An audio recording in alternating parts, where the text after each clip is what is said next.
Alright, hello everyone, welcome to the video. Today we'll be configuring a hub and spoke FLEXVPN topology with PKI authentication. I'll be using Cisco Modeling Labs, or CML, for this demonstration. Now let's start with the hub router. First thing we have to do is get basic connectivity between the hub and spoke routers.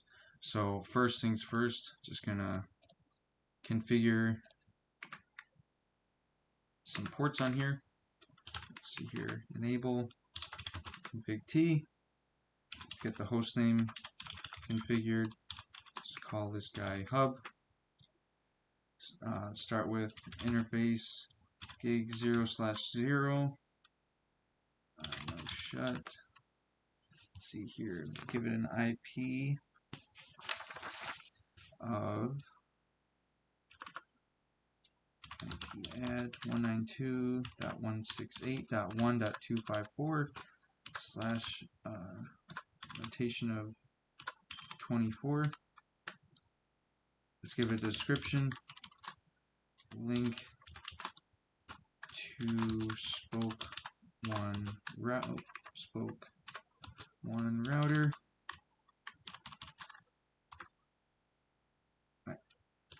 Exit. Let's also do interface gig 0/1.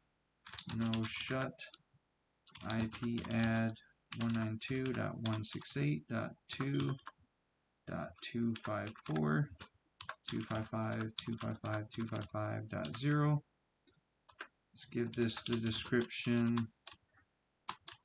Link to spoke 2 router. Alright, let's exit.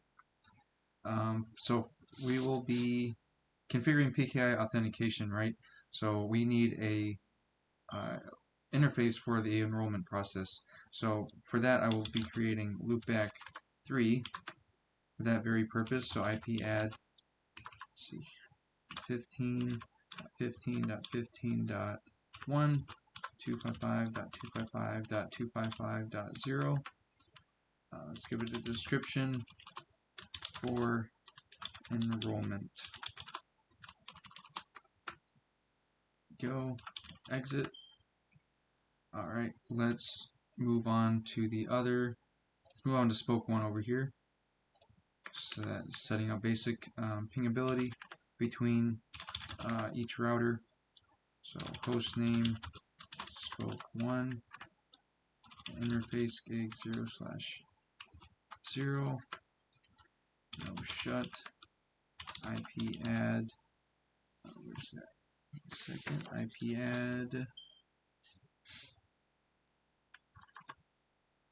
192.168.1.1 255.255.255.0. Description, link to hub. Right. Let's move on to spoke 2. Alright, same thing. Enable config T. Host name spoke 2.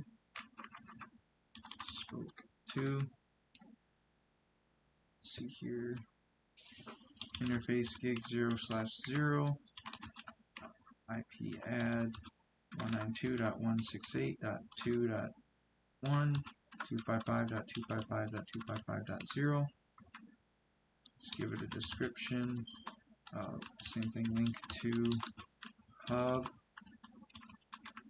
Alright, let's see if we can ping.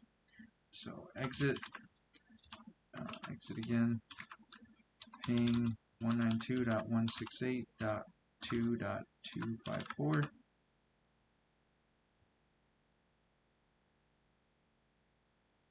Let's see, let's make sure this is the right IP over here. It is.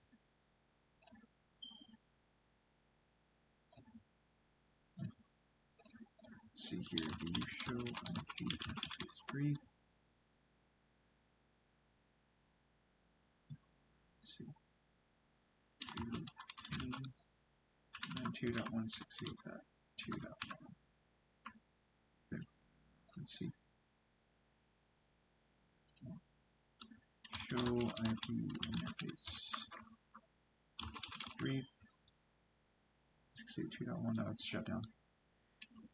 Config T, interface, gig 0/0, no shut. Alright, we should be able to ping now. Do ping 192.168.2.254. 80% and 100% this time. Let's go over here to spoke 1.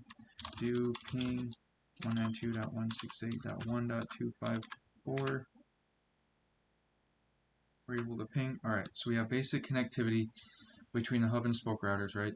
And again, the first step is the PKI certificate setup. So we need to set up a BGP between these, simple BGP first. So let me go back to the hub router. Let's see, so router BGP10 neighbor 192.168.1.1 remote AS of 10, that's spoke 1, and again neighbor 192.168.2.1 remote AS of 10, that's spoke 2, and let's advertise that loopback interface 15.15.15.0 mask 255.255.255.0 exit, save just in case. Spoke 1, again, set up simple BGP on his end, router BGP10 neighbor 192.168.1.254 remote AS of 10. We should see the neighborship come up right away. There it is. And spoke 2, same thing. Router BGP10 neighbor 192.168.2.254 remote AS of 10. And again, we should see the neighborship come up right away. Here soon. There it is. Alright, let's just check to show IPBGP summary. There it is, and we're learning that prefix, that loopback interface, again, from the hub. Let's go on over here to show IPBGP summary. Okay, again, same thing, and then we'll see. We would see the same thing from the hub. Let's just check the hub. We show IPBGP summary. Two neighbors. We're not advertising anything, so those are 0, so that's fine. We can ping them. Cool. That's the basics. That's the infrastructure we need for the PKI to get the PKI certs. Alright, so let's start with the hub. The hub router is going to be the PKI server, which means it will be issuing certificates to the spokes, and that's what they will use for the certificate authentication for this lab. So first things first, in the hub, we need to generate keys. So crypto key generate RSA modulus 2048 modulus 2048 label hub. This is my label, hub.lab.com, and then exportable, so that we can use these certs if for some reason the this hub goes down, this router goes down, we can export the certs into another device if need be in an emergency. So it's generating the keys. Then we can just verify we had verify the keys we just made. Do show crypto key my pub key all. So here is the keys that I just created, hub.lab.com. If you'll remember, that's what I labeled them. So that is the first step for the hub. Let's move on. Alright, let's move on. Alright, we generated keys. Now, with these certs, you'll see as when we progress through the lab, these certs are have like a validity period.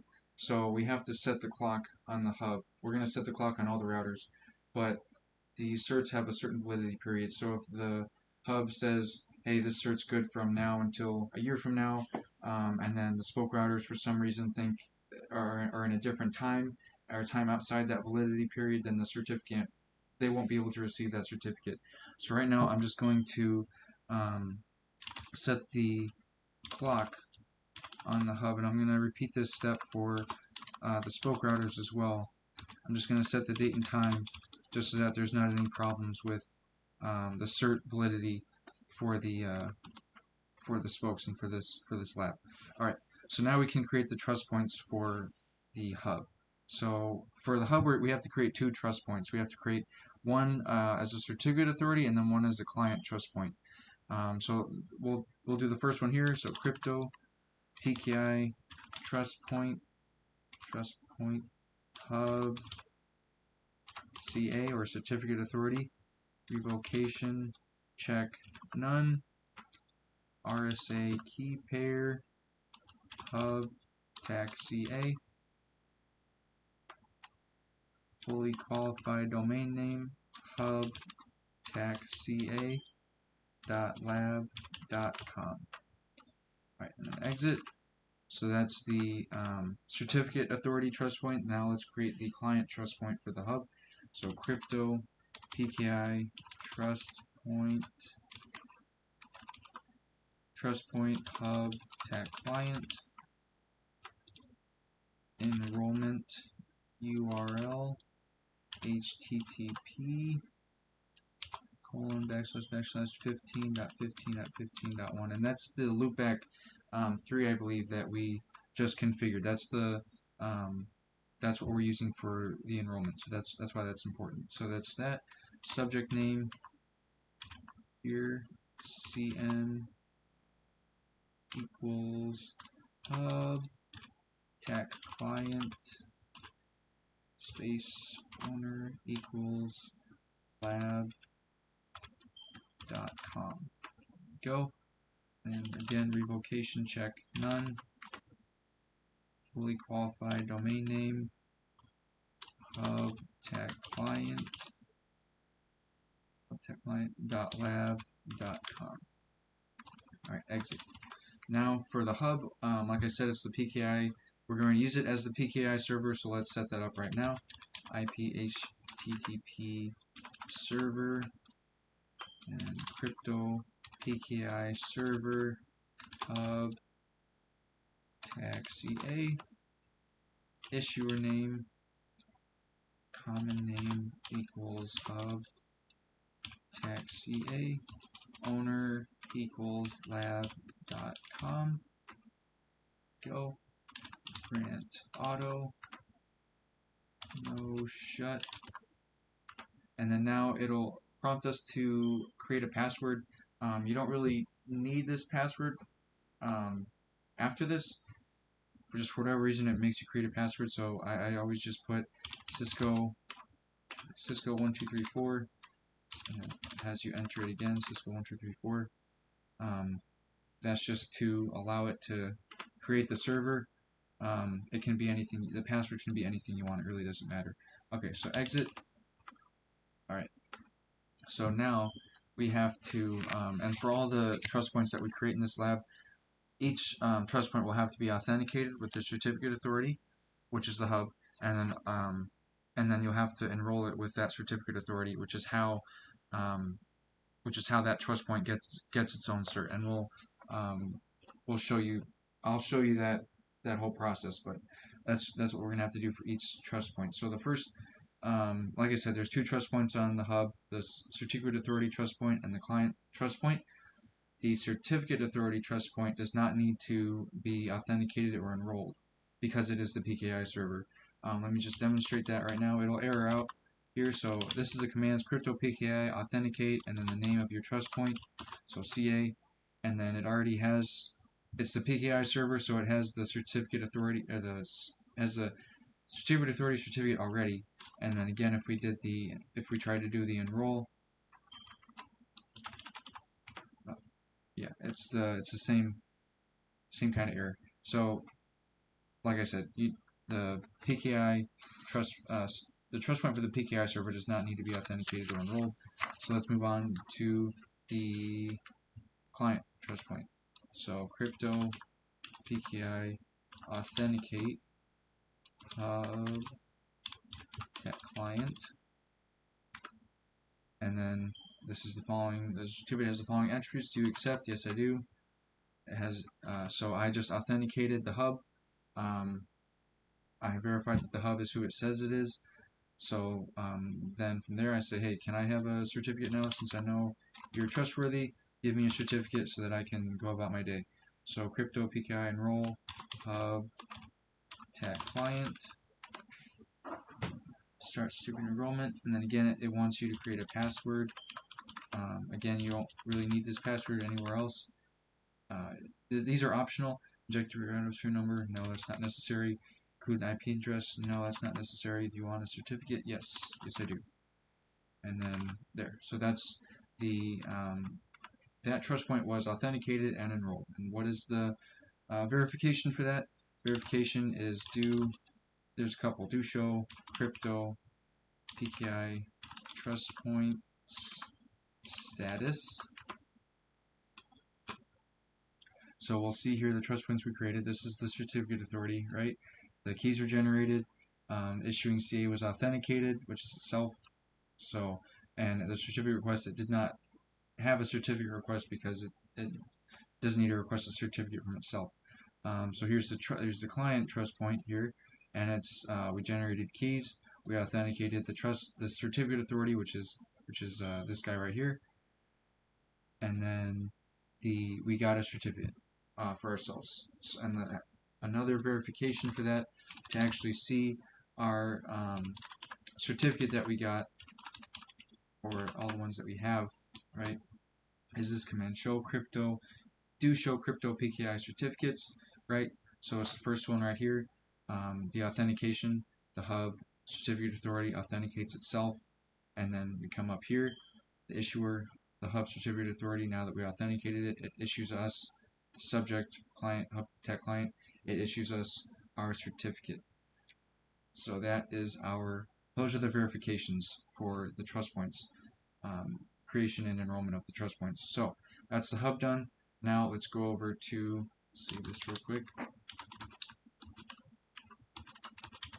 Let's go over to spoke 1 and do the same thing.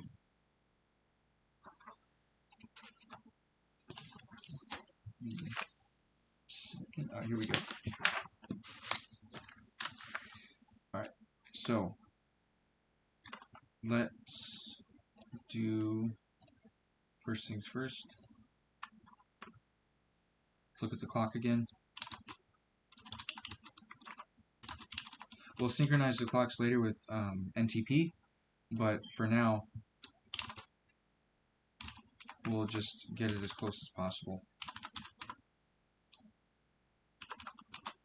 7:00, and it's still 16 July 2023.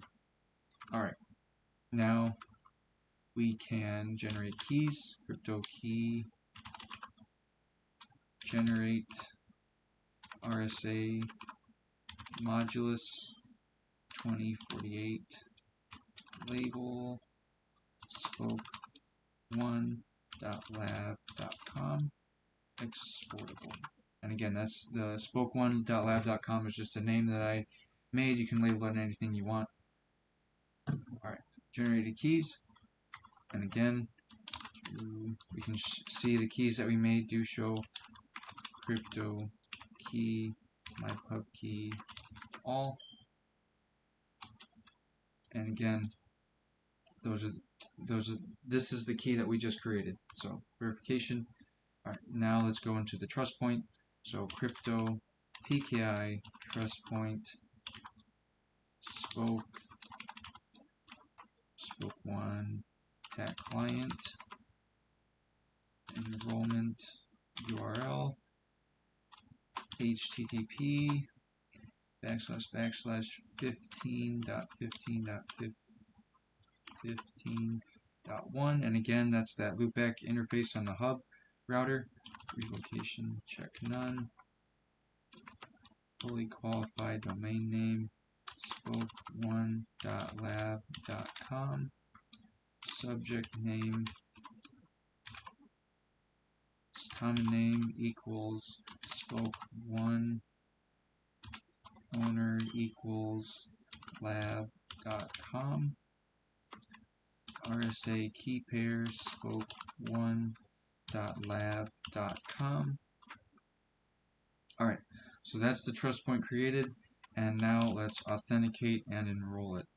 Crypto PKI authenticate spoke1 tag client.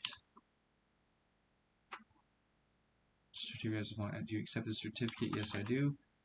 Alright, so we authenticated the trust point. Let's enroll the trust point here. One tag client. Again, just the password, make it a password. Do you want the router serial number? No. IP address? No. Want a certificate? Yes. There we go. Alright, and then again, verification, do show crypto PKI trust points status. So we only have one trust point, right? So this is our client trust point right here, client trust point, and then we generated keys. We authenticated the certificate authority, which is the hub right here, and then our certificate request. We made a certificate request. All right. So let's verify the trust points. Let's see our certs. Do show crypto PKI certificates. And again, this is the authentication cert from the hub, authenticating itself. And then here's our cert. So the issuer is the hub, certificate authority, which is the hub right here. And then the subject is us, spoke1.lab.com. Here's our cert. So that is golden right there. Alright, now let's go move on to spoke2. Same process. I won't go through the show command since I've already showed you it twice. So let's just jump right into spoke2.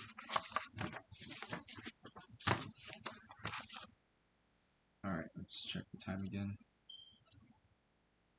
Up arrow 12:12.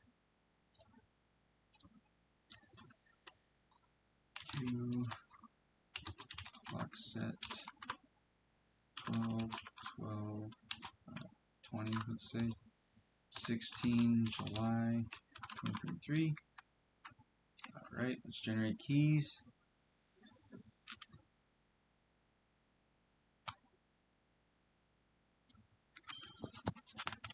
Generate keys. Crypto key generate RSA. Apologize, modulus 2048 label spoke2.lab.com exportable. Go. Alright, generated keys. You know what? I'll do the verification just for kicks and giggles. Show crypto key, my pub key. Oh, it doesn't hurt to check. All right. So here's our keys. Here. Generated keys. Now let's configure our trust point. Crypto PKI trust point. Spoke2 client enrollment URL HTTP 15.15.15.1 invocation check none. And just fair warning, for the enrollment URL command, make sure you don't type in HTTPS accidentally or else it'll mess it up. Just fair warning. Alright, FQDN spoke2.lab.com, subject name, common name equals spoke2, owner equals lab.com, RSA key pair spoke2.lab.com. Alright, that's our trust point. Now let's again authenticate it.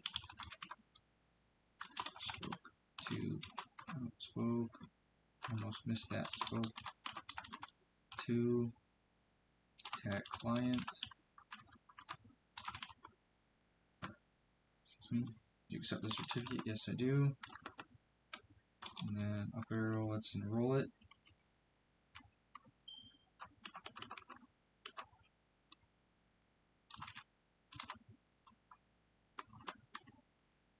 Again, password. No, I don't want the serial number. No, I don't want an IP address.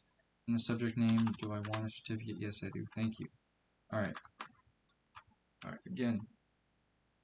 Verification. Do show crypto key, no, crypto PKI trust points status. Alright, again, one trust point. We generated keys. We authenticated the certificate authority, which is the hub. We requested our own cert. Let's see our cert here. Do show crypto PKI certificates. So again, we have the self-signed certificate from the hub, and then we have our certificate from the hub, issuers the hub, subject spoke2.lab.com, that's us. Alright, let's do right. Save early and save often. There we go. Do right mem. Alright, so now we have the certificates configured for the hub, spoke 1 and spoke 2. Now we can slowly but surely work our way towards creating the tunnels. Let's first start with the IPv2 and IPSEC configurations for each router. Let's start with the hub. Rearrange this. Alright, so let's go back to the hub. And let's start. We have a couple of AAA commands that we'll be using. So AAA new model, enable that, and then AAA authorization, here we go, network, lab underscore local, boom. Alright. Now we can go to the crypto IPv2 authorization policy, and I'm going to name it IPv2 authorization. Oops. IPv2 authorization. There we go. Pool FLEXVPN underscore pool. Now this I'll explain more later, but we will be creating a dynamic pool for the spoke tunnel IPs. So that is what this pool is for. And this IPv2, the AAA authorization network and the crypto IPv2 authorization policy, that is the only way that we are advertising the tunnel network in this lab. We're advertising it through IPv2 routing. So again, I'll come back to the pool later, but that is how we are advertising. This is how we are advertising it. Route set interface. There we go. Alright, exit. Now let's move on to the IPv2 proposal. Crypto IPv2 proposal. Name it hub underscore IPv2 underscore proposal. There we go. So encryption AES GCM 256. Enter. Group 20. PRF SHA 384. And just again, fair warning, with these IPv2 and IPSEC commands, be very, very careful in typing these in, especially when it comes to the encryption methods, because if there is a typo somewhere and they don't match between any one of these routers, the tunnel will not form, the tunnel will not establish, IPv2, IPSEC essays will not establish, and you will be there sitting there scratching your head wondering what's wrong when it could just be a simple typo somewhere. So just be very, very careful when typing these commands in. Alright, so IPv2 proposal, done. Let's move on to the policy, crypto IPv2 policy. Name it hub underscore IPv2 policy. And then this is where we declare our proposal we just made. Hub IPv2 proposal.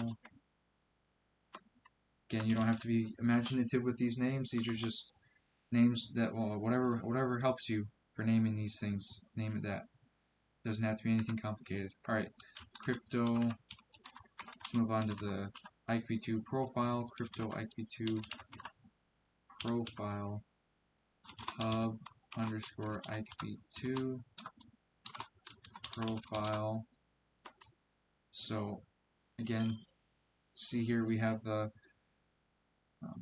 parameters that we must have: a local and remote authentication method. For us, that will be RSA SIG. That is the matching. That's what basically means what we're doing right here. The PKI authentication. That's what that means. And then a match identity or a match certificate or match any statement. So the identities that we configured, like the fully qualified domain name, hub, techclient.lab.com and such, those are the things that it's talking about. Where you could say, I specifically want to match, spoke 1 and spoke 2, or I could say just match any, or match a specific certificate, that sort of thing. But I will just create, on the hub, we will just say match identity, remote, any. And then my own identity, local, FQDN, hub, techclient.lab.com. And again, like I said, authentication remote is RSA SIG because we're doing PKI authentication, and then authentication local is RSA SIG. Then we declare our trust point, PKI trust point, hub tech client. There we go. And then this is going back to the AAA commands we were doing earlier. AAA authentication group cert list lab underscore local space IPv2 authorization. And where I got these is from the things that we configured before. Those two things that I just declared is from the AAA authorization network command that we did, the lab local, and then the crypto IPv2 authorization policy, the IPv2 authorization. That's where I got those from, and that's what you put into this authorization group cert. That's where those come from. All right, enter, and then virtual template 1. That's our declare it there. Exit. So that's IPv2 out of the way. Now let's move on to IPSEC. Crypto IPSEC. We'll configure the transform set. Name it hub underscore transform tax set. And then again, encryption method. Be very careful when typing this in. Tab out as much as you can. And then mode transport. Enter. Exit, and then lastly the crypto IPSEC profile. Name it hub underscore IPSEC underscore profile. Enter. This is just where we declare the IPv2 profile we just made, hub IPv2 profile underscore profile. Then we declare the transform set we just made as well. Hub underscore transform tag set. Go. Alright, and then exit. So that is the, let's save it real quick. That is the IP2 and IPSEC configurations for the hub. We saved it. Let's now move on to Spoke 1. Let's get my Spoke 1 papers over here. Alright. Here we go. Config T, AAA, new model, auth,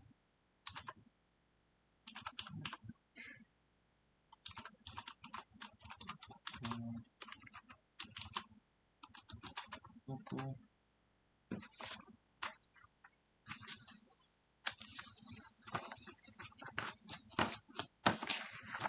Alright, and then the authorization policy, crypto IP2 authorization policy. Let's call it second. Let's call it policy.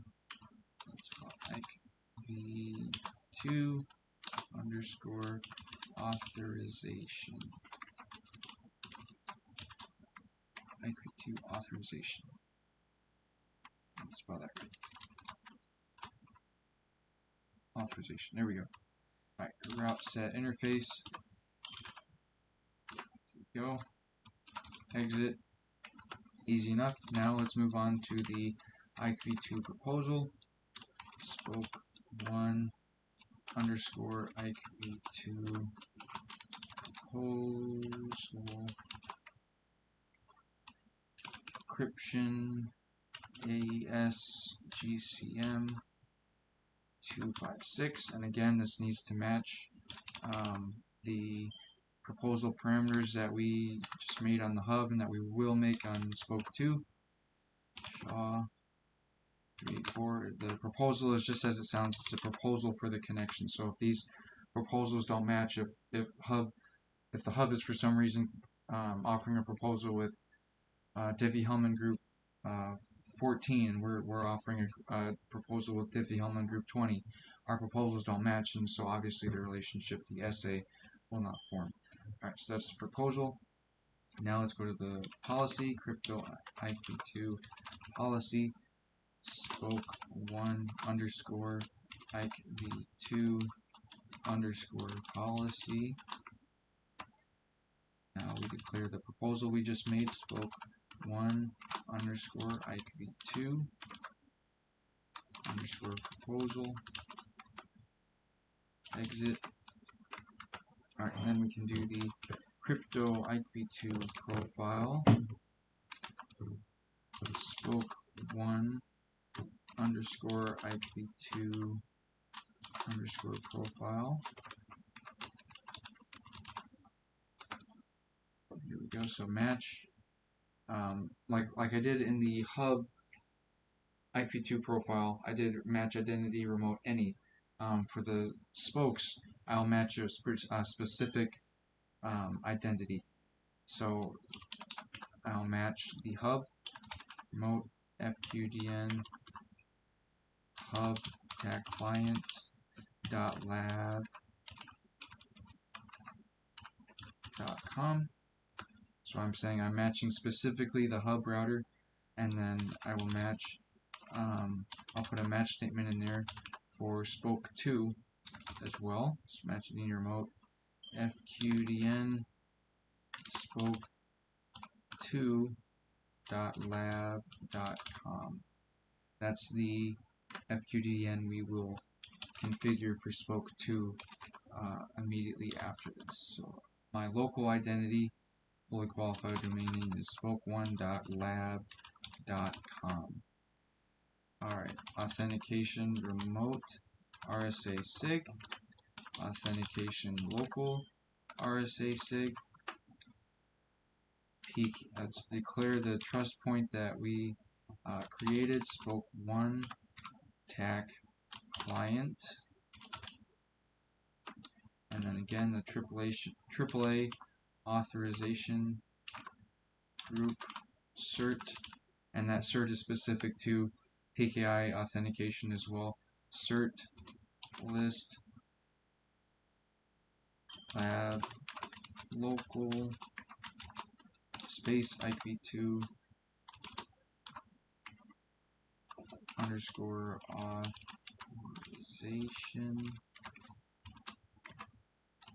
authorization go, and then exit.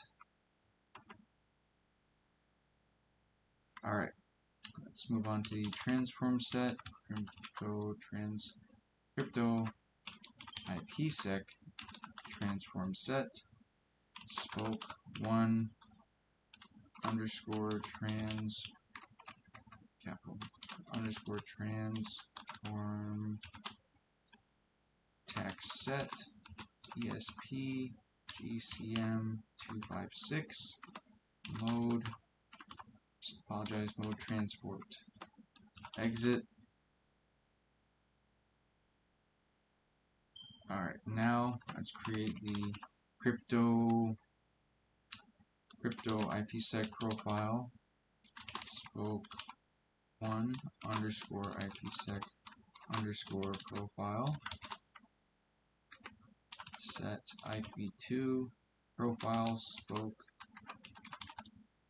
1 underscore IP2 underscore profile go, IP2 profile, and then we also declare our transform set,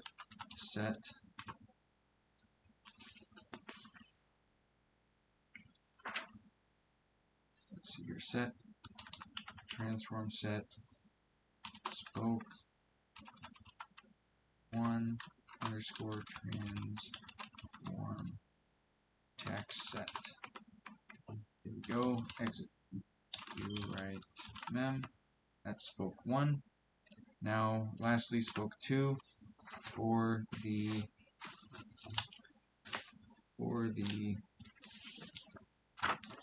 IPSEC and IP2 and IPSEC configurations. So let's move right along here. Enable T AAA new model, AAA authorization network lab underscore local, capitals lab underscore local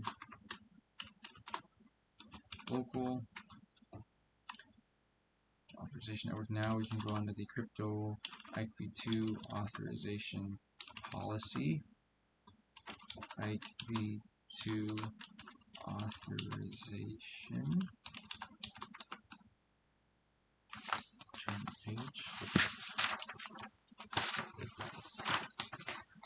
Go to the route set interface command. Route set interface. There we go. Alright. Oh, there we go. So moving on to the crypto IP2 proposal. Spoke 2 IP2 proposal. Encryption AES GCM 256.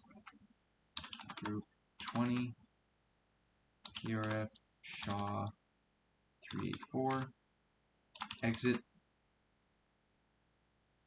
Alright, that's that. Let's move on to the crypto IP2 policy. Spoke 2 underscore IP2 underscore policy.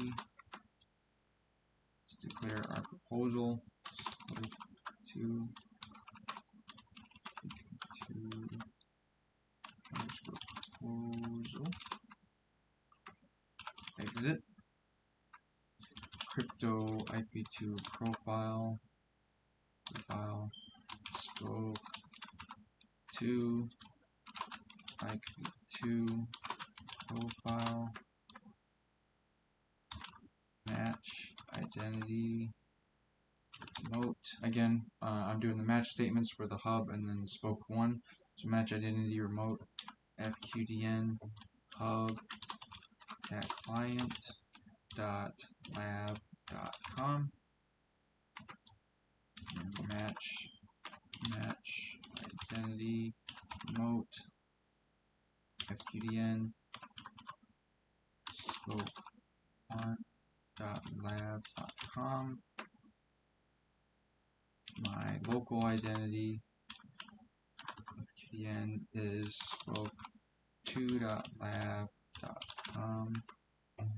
Authentication remote RSA-SIG, authentication local RSA-SIG, PKI trust point spoke 2 cat client, AAA auth authorization group cert list lab underscore local like v2 authorization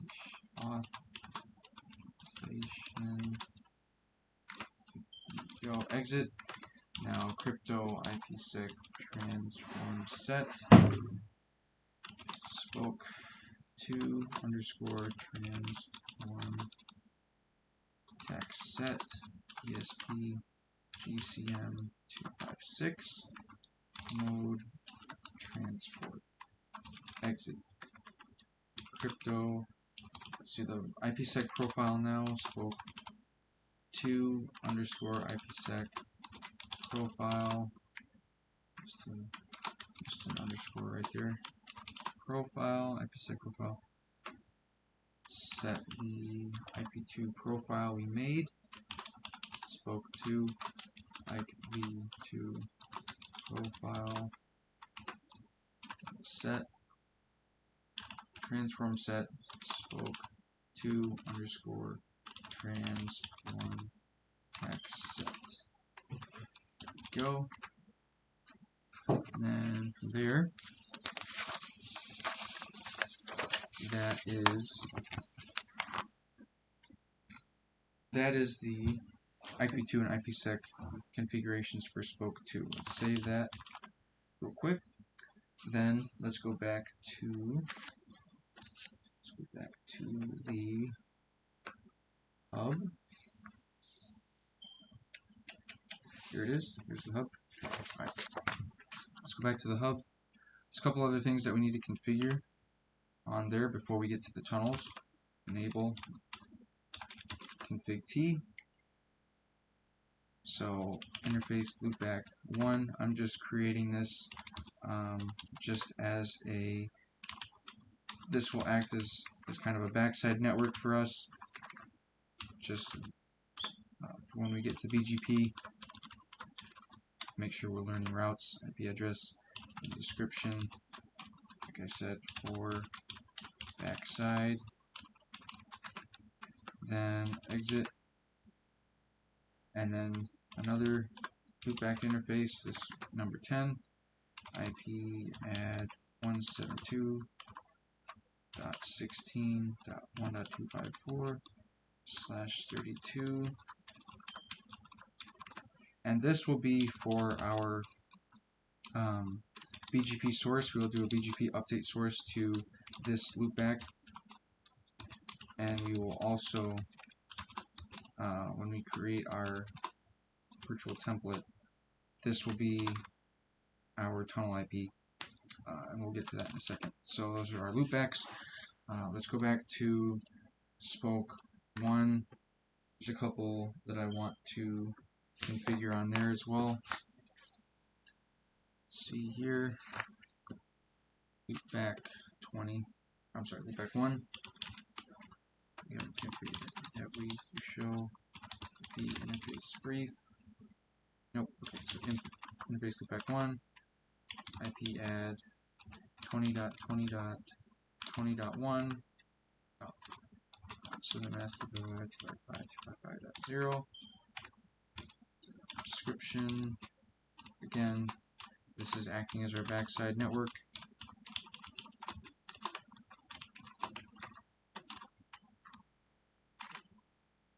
and backside I mean instead of having like laptops and phones and stuff plugged in, we can just have this loopback interface. It's pingable that can act as a backside network for us. So description, that's that. Exit to right mem. And then there's one on scope 2 as well. To create interface loopback 3 or 1 IP add 30.30 1 255.255.0 description again for backside. Alright, so that is that. And these routers, oops. Now these routers are ready for the tunnel configuration. Alright, so what makes FLEXVPN is the tunnel interface, the tunnels, how you the specific tunnels that they use, right? So for FLEXVPN, there's two types of tunnels that are used. There's a DVTI, the Dynamic Virtual Tunnel Interface, and an SVTI. A DVTI, let me just configure it so I have something to show you. DVTI looks something like this. Let's get right in here. So interface, virtual template, 1 type tunnel, IP numbered, loopback 10, and like I said, that 172.16.1.254 address will be our tunnel IP, and this is what I meant by that. I'm saying, I'm pointing to that, back to that loopback, saying this is where my tunnel IP is going to come from. You configure NHRP for spoke-to-spoke traffic. Come back to that. NHRP redirect.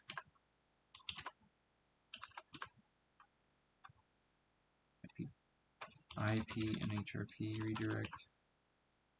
And then we can add the tunnel protection, and that is just that all-encompassing IPSEC profile that we created, IPSEC_profile, enter, and that is the virtual template. Let me show you that. Do show run interface virtual TAC template 1. So this is a DVTI, a dynamic virtual tunnel interface. So like I said, in FLEXVPN there's two types of tunnels, a DVTI, SVTI. An SVTI, a static virtual tunnel interface, that's just a regular tunnel that you're probably familiar with.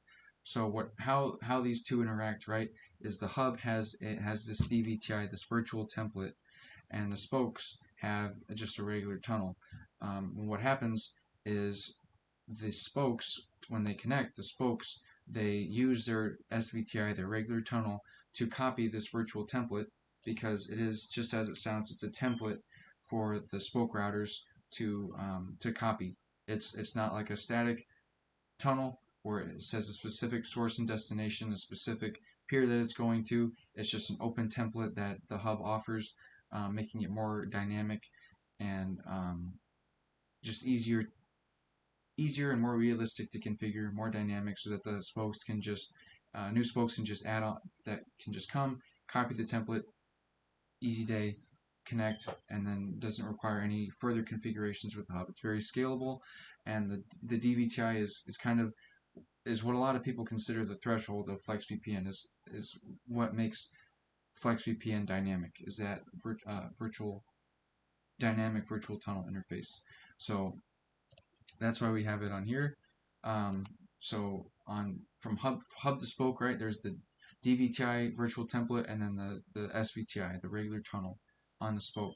And then if we'll be configuring spoke to spoke traffic, we'll be configuring for spoke to spoke traffic as well in this lab, which means we will add this virtual template, onto the spoke routers as well. which will be for spoke-to-spoke traffic, which the spokes will be able to copy each other's virtual template, and that will be used for the peering, for the connection. Interestingly enough, when the spokes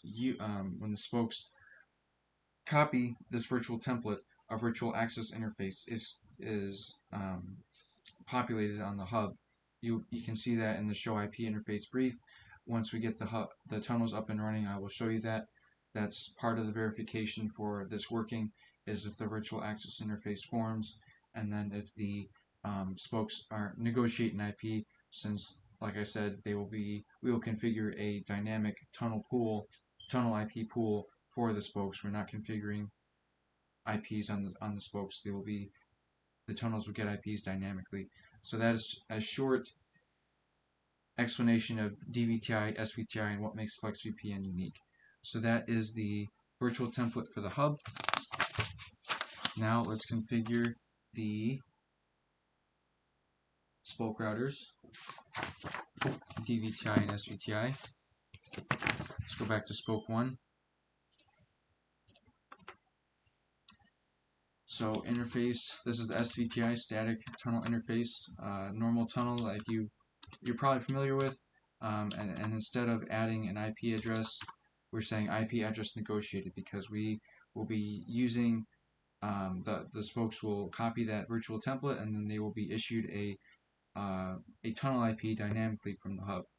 So IP address negotiated, IP NHRP network ID of 1, and again these NHRP commands are for spoke-to-spoke communication. NHRP, which I will demonstrate once the tunnels are up. Virtual template 1. Here we go. Just like any other tunnel, you describe the source. Oops. Interface tunnel source gig 0/0 source, and then the destination. Tunnel destination is the physical interface on the hub pointing to spoke 1. Tunnel destination 1.254. Then we add the tunnel protection on there. Tunnel protection IPSEC profile with the IPSEC profile we configured earlier. Spoke 1 underscore IPSEC profile. Boom. That's SVTI configured. There we go. Alright, so let's see here. Alright, so let's go to, we also configure the DVTI on the spoke routers. This is for spoke-to-spoke communication. So interface virtual template 1 type tunnel IP changed it down. IP unnumbered tunnel 1. So this virtual template will get its IP from whatever IP the tunnel gets from the hub. IP NHRP network ID 1. Again, this is for spoke-to-spoke communication. IP NHRP shortcut virtual template 1. Source and destination, like always. Tunnel source gig 0/0/0. Sorry, 0/0. And then we have to add that tunnel protection on there. Tunnel protection IPSEC profile spoke 1 underscore IPSEC underscore profile. Boom. There we go. Exit. Alright, let's go back to that's spoke 1. Oops, spoke 1 configured. Let's go to spoke 2. Same thing. We have to create the DVTI and SVTI in the spoke. spoke 2. So let's start with the SVTI interface tunnel 1, IP address. Oh, I know why it's not up here. IP address negotiated. IP address negotiated. IP NHRP network ID of 1. IP NHRP shortcut virtual template 1. Again, tunnel source 0/0. Tunnel source, I even said it, tunnel source. Click 0/0. Tunnel destination 192.168.2.254, and that again, that's that interface pointing to the physical interface on the hub pointing to spoke 2. And then we'll add that tunnel protection back on. Tunnel protection, IPSEC profile, spoke 2 underscore IPSEC underscore profile. Boom. Exit.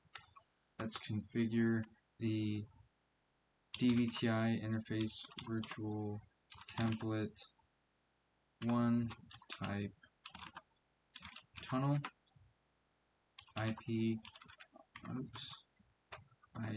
unnumbered tunnel 1 IP NHRP network ID of 1 IP NHRP shortcut virtual template 1. Again, source and destination 0. Tunnel destination is actually no, we don't need a tunnel destination on here. On the virtual template, we don't need a tunnel destination. Yes, alright, there we go. So tunnel source, and then we slap that IPSEC profile in there, that tunnel protection, IPSEC profile, spoke 2 underscore IPSEC underscore profile. There we go. So that is the DVTI configured on the hub, and the DVTI and SVTI is configured on the spokes. So, like I was saying before, and why we're getting all these error messages, the spokes do not have a tunnel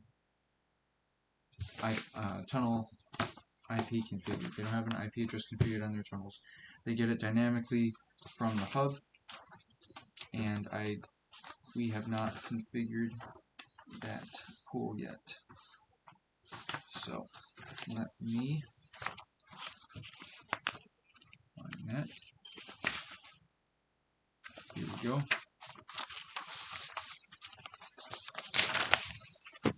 Alright, so because as it stands right now, the spokes do not have a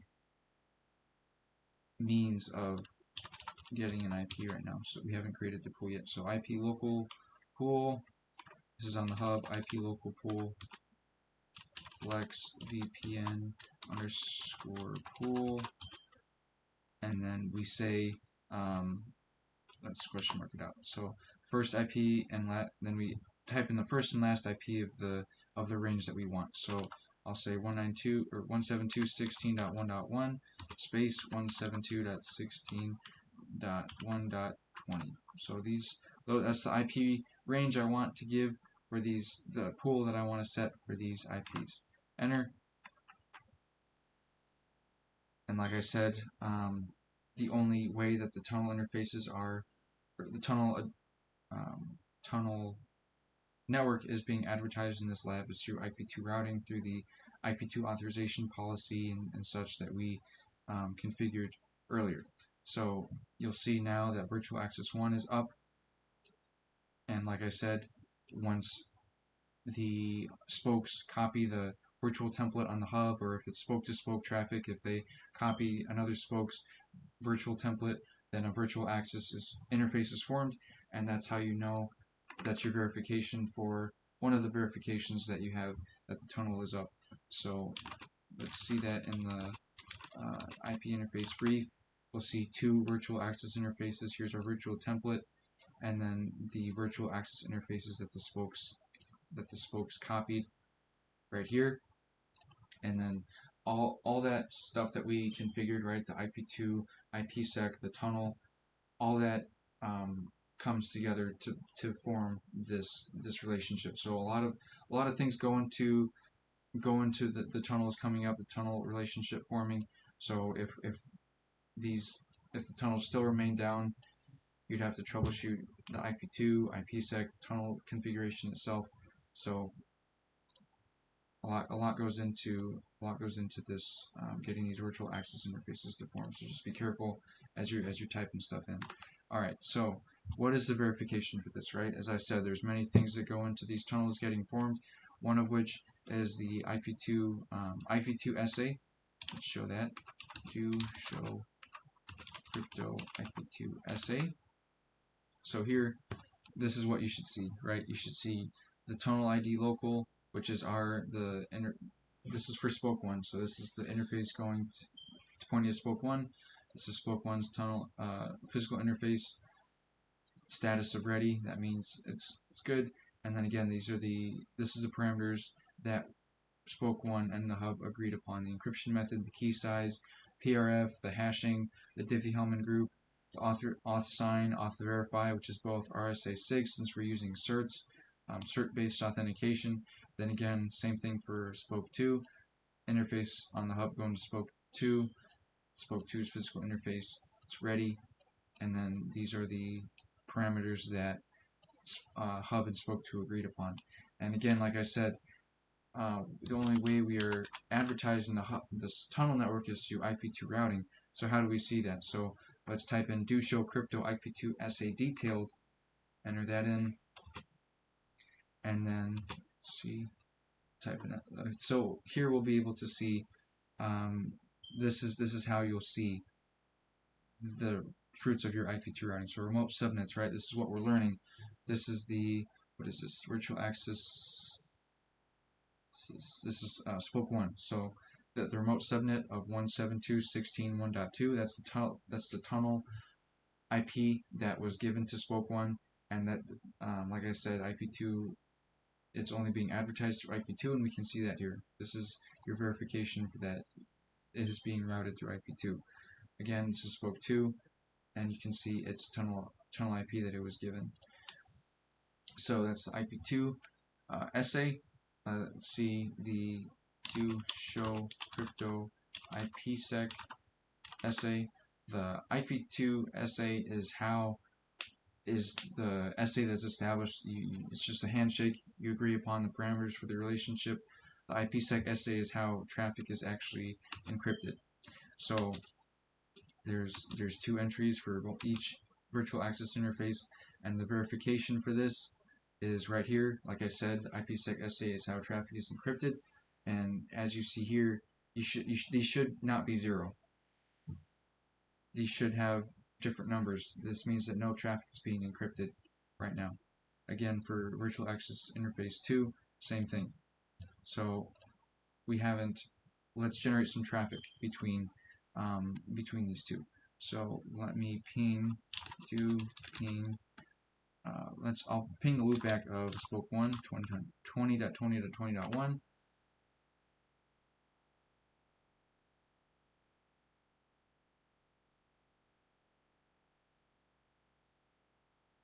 Can't ping that for some reason. Let me just ping the physical interface 192.168.1.1. There we go. And then let me ping physical interface for spoke 2. Now let's check that.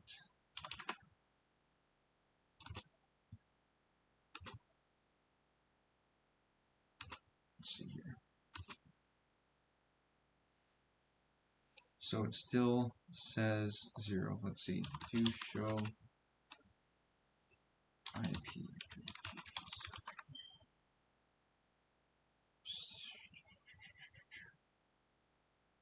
Let's see that. Do ping 92.168. I could ping the internal IP 1. 72.16.1.1 and then 1.2.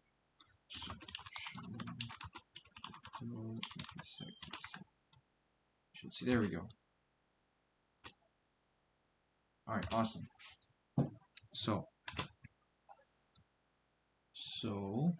here we are. So I pinged their tunnel IPs, traffic was sent for the first time through the tunnel, and now we can see that traffic is being encapsulated, decapsulated, encrypted, and such. Same thing with virtual access interface 2. We see the traffic being encrypted and decrypted. So that is the verification for that. So the IP2 SA, IPSEC SA. Let me show you something unique for the hub. There is a show command for the local pool that's really interesting. Do show IP, do show local, show IP, local pool, FLEXVPN pool. It's a really unique, really neat show command. Right, obviously, I said when I created the pool, IP local pool 172.16.1.1, start of range, and then 1.20, end of range. So the spokes were issued 1.1 and 1.2, and then you can just monitor the rest of your pool with this command, the show IP local pool, FlexVPN pool, or whatever the name of your pool is. So again, we can see the start and the end of that pool range. We can see there's 18 free, there's 2 in use, since spoke 1 and spoke 2 are using it, and then these are all the available addresses, 3 through 20. These are the in-use addresses, 1.1 and 1.2, since they're being used by spoke 1 and spoke 2. So this is just a really neat command where you can see the status of your pool. Alright, let's do write mem, and then let's see what routes we're running. Do show IP route. Not running any routes. I don't know why. Oh, actually, that's why. That's the loopback interface that I tried to ping earlier. We hadn't configured that yet, or they weren't advertised yet. I'm not sure. I'm pretty sure they're not advertised yet, but that's why we couldn't ping them. There we go. They're not in our routing table. Okay, so let's go back to spoke 1. Same verification. Crypto IP2. Sorry. Do show crypto IP2. You say. There you go. Let's do that detailed command, and we will be learning the hub quote-unquote tunnel IP 1.254. Again, crypto, do show crypto IPSEC SA. There's only going to be one entry for tunnel 1, and again, no surprise, we can see traffic is being encapsulated, decapsulated. Let's see, do the show IP interface brief command, and again on the hub, one of the verifications is that the virtual access interfaces will form. You'll be able to see those for each spoke that connects, and then on here, the simple verification is seeing that the tunnel is negotiating an IP, because if it hadn't if it wasn't connected to the hub, it wouldn't negotiate an IP. Obviously, you just say unassigned, but we're pulling that 1.2 IP. Let's just check spoke 2. Config T, crypto IP2 SA. Keep forgetting this. Do show crypto IP2 SA. There you go. Do show. Let's do that detailed command. And we will again be learning that 1.254 right here. Do show crypto IPSEC SA. And no surprise, we're seeing that traffic, there's only one entry since there's just the tunnel, but we're seeing that traffic is being encapsulated and decapsulated. And let's go to the show IP interface brief. Again, we're negotiating a tunnel IP, and I demonstrated on the hub, from the hub side, that the tunnel IPs can ping each other. Let's do that again. Alright, so we have been successful in creating a establishing tunnels between the hub and spokes with PKI authentication. So now let's move on to BGP. Let's reconfigure BGP so that we can account for these new configurations. So I'm just gonna clear BGP as it stands right now. BGP 10, you'll see the neighborships go down. There you go. I'll do that on the other routers in a second. So again, router BGP 10. You can set usually the BGP will just find a router ID. It'll just be whatever a native IP on that router. But I'm gonna set it to the loopback 10 that we're using for the tunnel IP.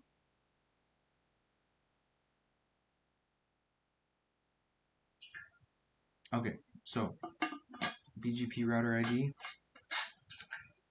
172.16.1.254. Enter, and then this is the like I said, the whole IP local pool and all that. All those unique commands are we're also going to have unique BGP commands instead of the kind of static commands you saw earlier with just router BGP 10, neighbor, remote AS. This we're going to do a listen range on the hub.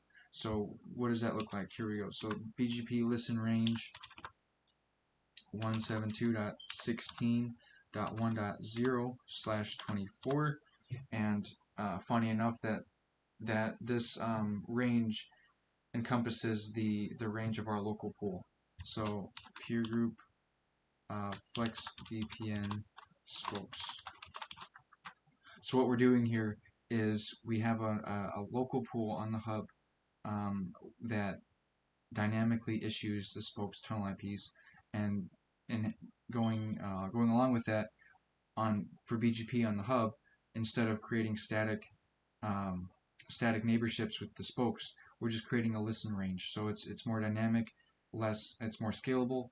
Instead of configuring each a neighbor statement for each spoke or each potential spoke that wants to connect, we're just putting a listen range and saying, hey, if you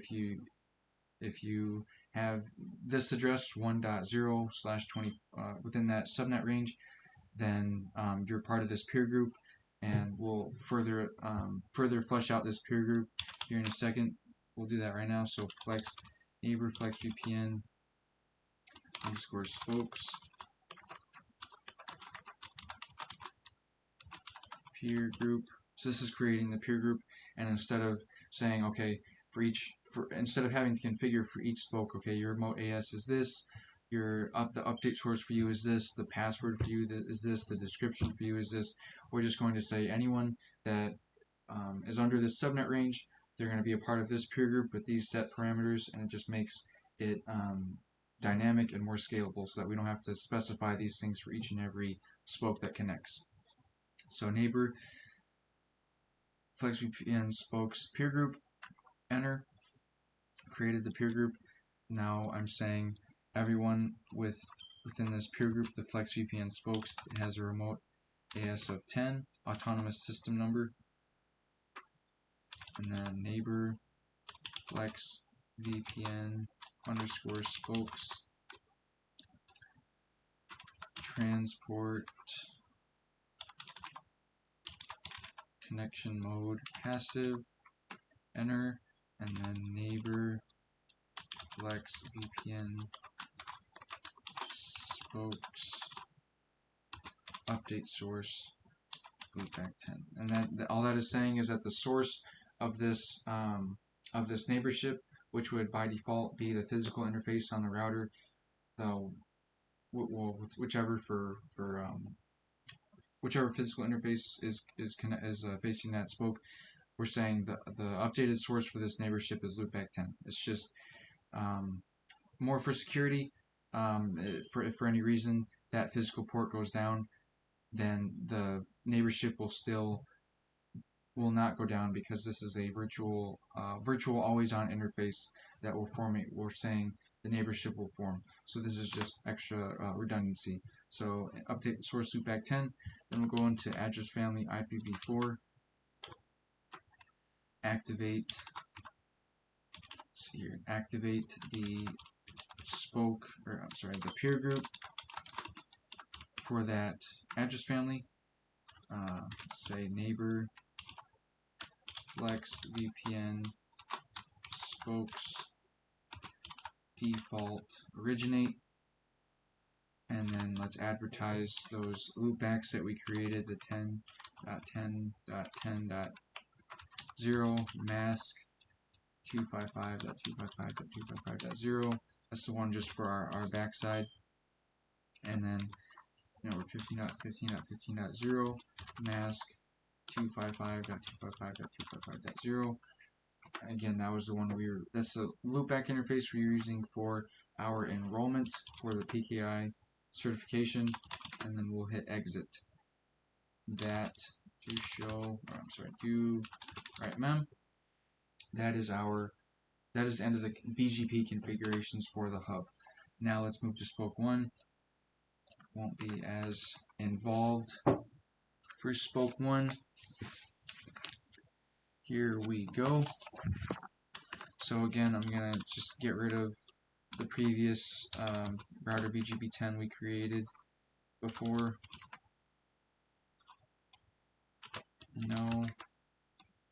Here we go. And router BGP 10. Again, I'm going to set the BGP router ID to 20.20.20.1, and that's the loopback that we created on this router. And for the spoke side, it will be just the kind of the static neighbor mode AS commands. The spokes, you can do that on the spokes because it's just one spoke connecting to a router, to the hub router, whereas the hub router has, potentially dozens of spokes connecting to it. It wouldn't really be scalable to have these static neighbor commands on the hub, but it's perfectly fine on the spokes. So neighbor 172.16.1.254, and again, it's that loopback interface that we created. That's for the hub's tunnel IP, mode AS of 10, neighbor 172.16.1.254, and we're going to say update the source of this neighborship through tunnel 1. Alright, and you can see the neighbor, that neighbor already went up. It didn't go down after we put the update source of the tunnel, which is good. The only drawback to this is that the tunnel has to be up for BGP neighborship to form, since we're saying the source of our neighborship is the tunnel. So, just for troubleshooting purposes, if your BGP neighborship is not up, then check your tunnel. Alright, so address family IPv4. We'll activate the neighbor for that, 172.16.1.254. Activate. And then we'll advertise that loopback interface network. That is now our router ID 20.20.20.0 mask 255.255.255.0. Exit. And do right mem to save it. Save all our hard work. Then let's finally move on to spoke 2. Where are you at, spoke 2? Here we go. Alright, same deal. Router BGP, actually no, router BGP 10. Get rid of that. Router BGP 10. And just a pro tip, if you're typing and you have to, for some reason, go back to the beginning of the the typing line. Instead of having to hit the left arrow a million times, you can just do Control A, and then that immediately takes you back to the front of the configuration line. So just a pro tip right there. Just if when you go back though, you have to hit the right arrow. Just for your situational awareness. All right, router BGP 10, BGP router ID. We'll make it 30.30.30.1, and then again, it's loopback interface that we created. Neighbor 172.16.1.254, remote AS of 10, same deal as spoke 1. Neighbor 172.16.1.254, update source of tunnel 1. Here we go. We can see the neighborship formed. We said update the source of the neighborship through tunnel 1, and we haven't gotten an error message, so it's still up, so that's good. Now address family IPv4 will activate that the neighbor hub in that address family .254, activate, and then we'll advertise our loopback interface that we now have as our router ID. Mask 255.255.255.0. Oh, my bad. Can't put a. It's not a network. 30.1 is not a network. There we go. Exit. Do right now. Alright, so we have configured BGP for the hub and spoke routers. Now let's verify. Do right mem. Let's verify in the hub first, since they had that weird BGP listen command, right? So let's see what that looks like. So do show BGP summary, IP BGP summary. And again, pro tip, whenever you're typing, tab stuff out. So like you don't have to type out each word individually, so long as you have enough. Like instead of typing out show, you can type sh tab, and then the router knows what you're about to type. That's best practice. Get in the habit of doing that. One, it saves you time and effort, and two, it helps avoid typos, and it helps avoid if you're not sure, or if you're like configuring this lab for the first time and you're not sure if your command is right, you can tab it out, because if I did show the correct command is do show IP BGP summary, but if I did do show BGP IP summary, it wouldn't let me tab it out. Do show BGP IP IP. Well, as you can see, it's not working. It's not. It'll tab out with what you want if it's correct. If it's not, it'll just not tab out at all, or it'll tab out something different, or it'll come up with this error. So tab out whenever you're typing as much as you can. One, because it helps you, it kind of checks your work in a way, and it also saves you a lot of time, because this is a lot of typing. So, alright, so do show IP BGP summary, and this is kind of unique because we have that listen range, so let's break this down. So BGP router identifier, the router ID that we set, 1.254, our local AS is 10, 5 network entries, 2. Alright, here we go. So neighbor, the 1.1 and 1.2, which is the spoke 1 and spoke 2 tunnel IPs. Their remote AS is of 10. The up down time. So this is what we need to. This is what we want to see when we have a BGP neighborship. We want to see a time counter. That means it's up, and then the prefix receive that tells us how many prefixes, how many routes we're learning from that neighbor. So spoke 1. Spoke 1, we only have that 20.20.20.0 prefix that we're learning from it, and then 30.30.30.0 from spoke 2. So it's properly represented here. We're learning one prefix each from each neighbor. And then it has this this explanation down here, right? Dynamically created based on a listen range command, which you saw us configure. Dynamically created neighbors 2, subnet ranges of 1.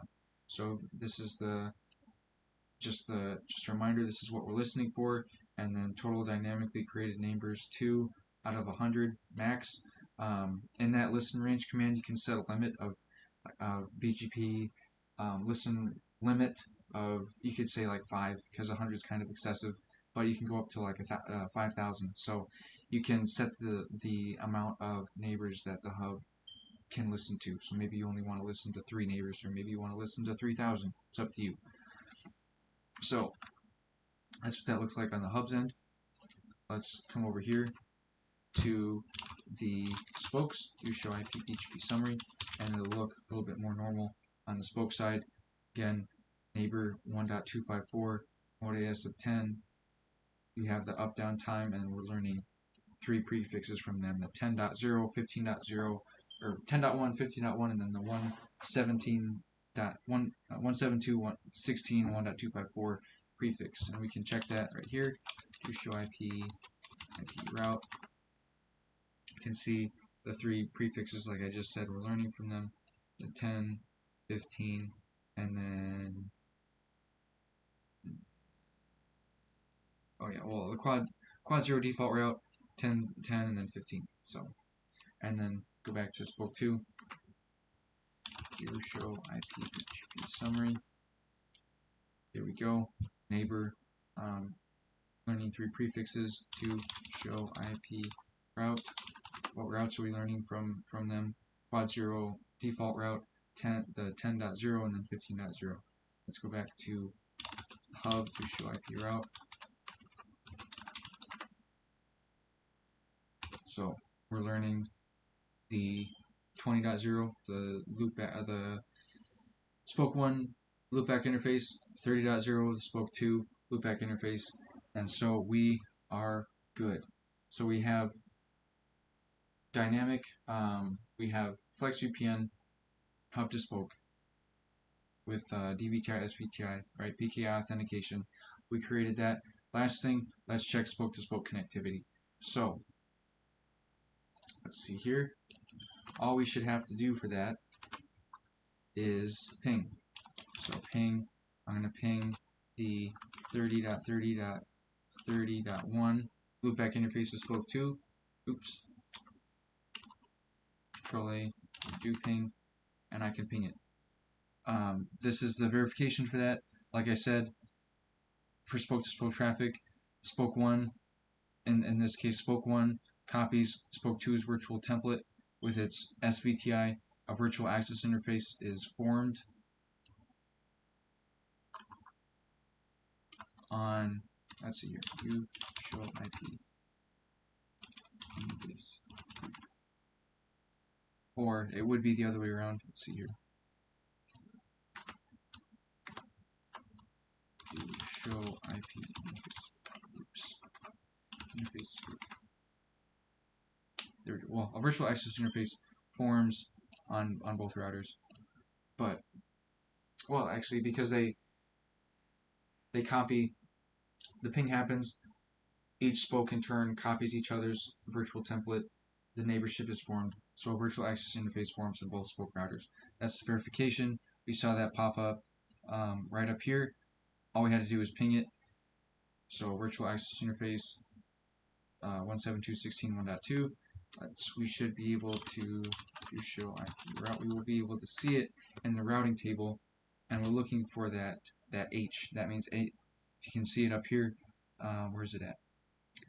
H means the little codes up here, right? B for BGP up here, H for NHRP, how we're learning the routes. So here we are.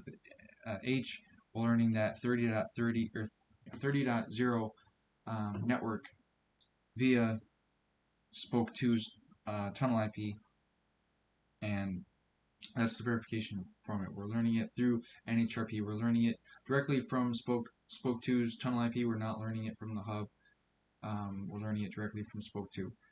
And then this is, let's see here, this is the next hop override symbol. That's the tunnel IP, and now it says that spoke 2's tunnel IP is directly connected with from that virtual access interface. That's the verification for that. Let's go back to spoke 2. Do show IP interface, or I'm sorry, what was it? Do show IP route. Again, you don't see the H over here, but you see that 172.16.1.2 spoke 1's tunnel IP is directly connected via virtual access 1, and it wouldn't say that without NHRP. Let's look at the... So now we can see the in addition to the virtual access interfaces forming and us being able to see the neighboring spokes tunnel IP and the routing table, we will create an IPv2 and IPSEC SA between the spokes as well. So this is spoke 1's physical interface, spoke 2's physical interface, spoke 1's physical interface. It's ready. As before, from before, we only had the one down here going to the hub, but now we have an additional IPv2 SA formed between spoke 1 and spoke 2. Let's go to do and let's do the detailed command as well, because you should be able to see there's the tunnel, and then yeah. So like I said, tunnel network is only advertised through IPv2 routing. When we have the IPv2 SA come up, we are now learning the spoke 1's or the neighboring spokes tunnel IP through IPv2. Let's quickly go to do show crypto IPSEC SA, and then we will also form an IPSEC SA. We had one with the hub, and now we will also have one with the neighboring spoke. So the one for the hub is above, and now we have this virtual access interface that formed, and then our verification, like I said before, is that traffic is being encrypted, decrypted, and it is clearly being done as you see here. Let's check spoke 1 again. Do show crypto IP2 SA. Again, there's the one for the hub, and then here's this nice new one for the spoke-to-spoke traffic. Let's do the detailed command. This one is for hub to this one's for the spoke to hub, and this one is the spoke to spoke right here. And then here's the remote subnet, that IP of spoke 2 that we're learning through IP2. Then do show crypto IPSEC SA. Again, we'll have one for the tunnel, and we'll have one for the virtual access interface that was formed between the spokes. The one for the tunnel is above. Here's the virtual access interface one, and again we see the traffic is being encrypted and decrypted. And how these spoke-to-spoke tunnels work is that obviously I pinged a few minutes ago. Traffic, the tunnel came up. Traffic was being encrypted, decrypted through that. Once that ping was going through, and then in a few minutes the tunnel will tear down. So how it works is these dynamic tunnels will form spoke to spoke as traffic is being passed, and then after a certain amount of time, if no further traffic is being passed, it'll go down. So in a few minutes, probably as we're configuring something else, you'll see these virtual access interfaces go down. The NHRP NHRP route will be removed from the routing table, and then these extra IP2 and IPSEC SAs will be removed. But as soon as you ping again, or more traffic is passed between the spokes, then all this will show back up again. But that's how it's designed, is as soon as traffic is not, or when traffic stops being passed, then that tunnel is unnecessary, it gets taken down. So let's, now that that's configured, let's move on.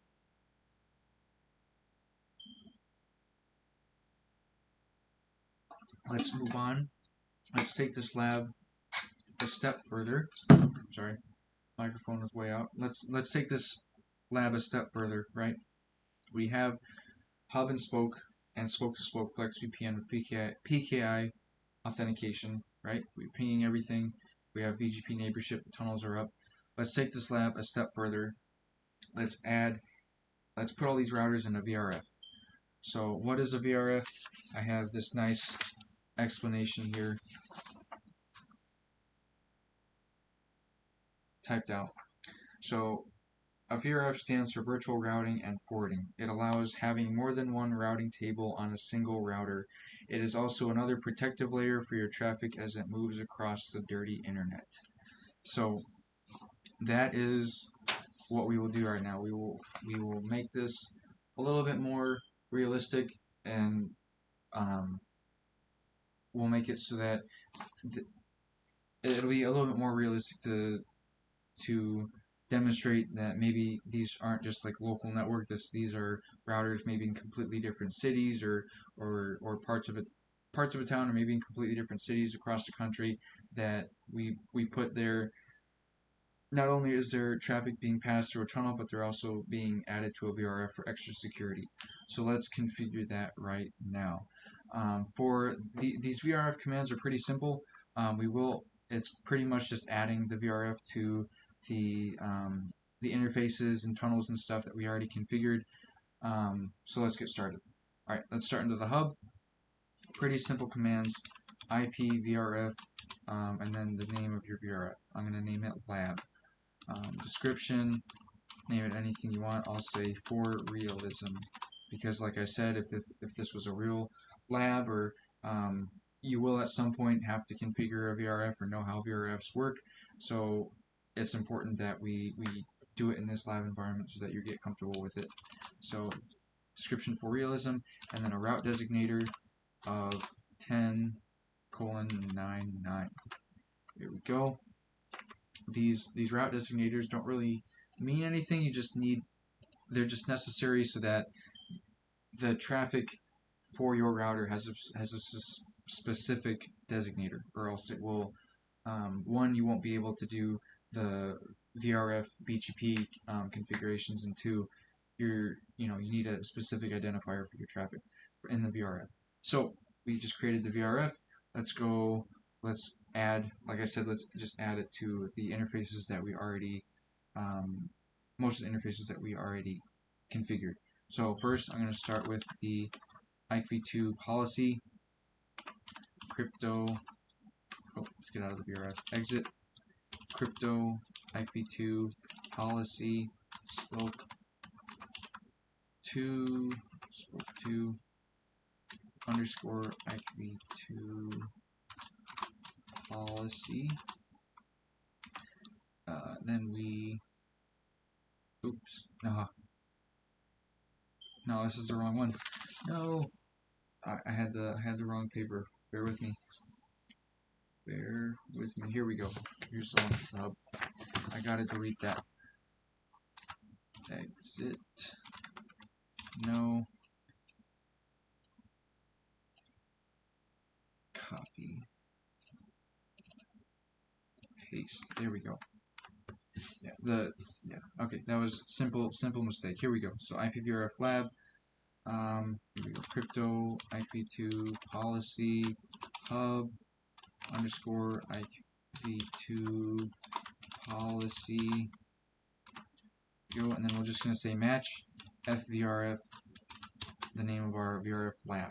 Here we go. And FVRF stands for front door VRF. I will go into more detail of what that means later on in the video.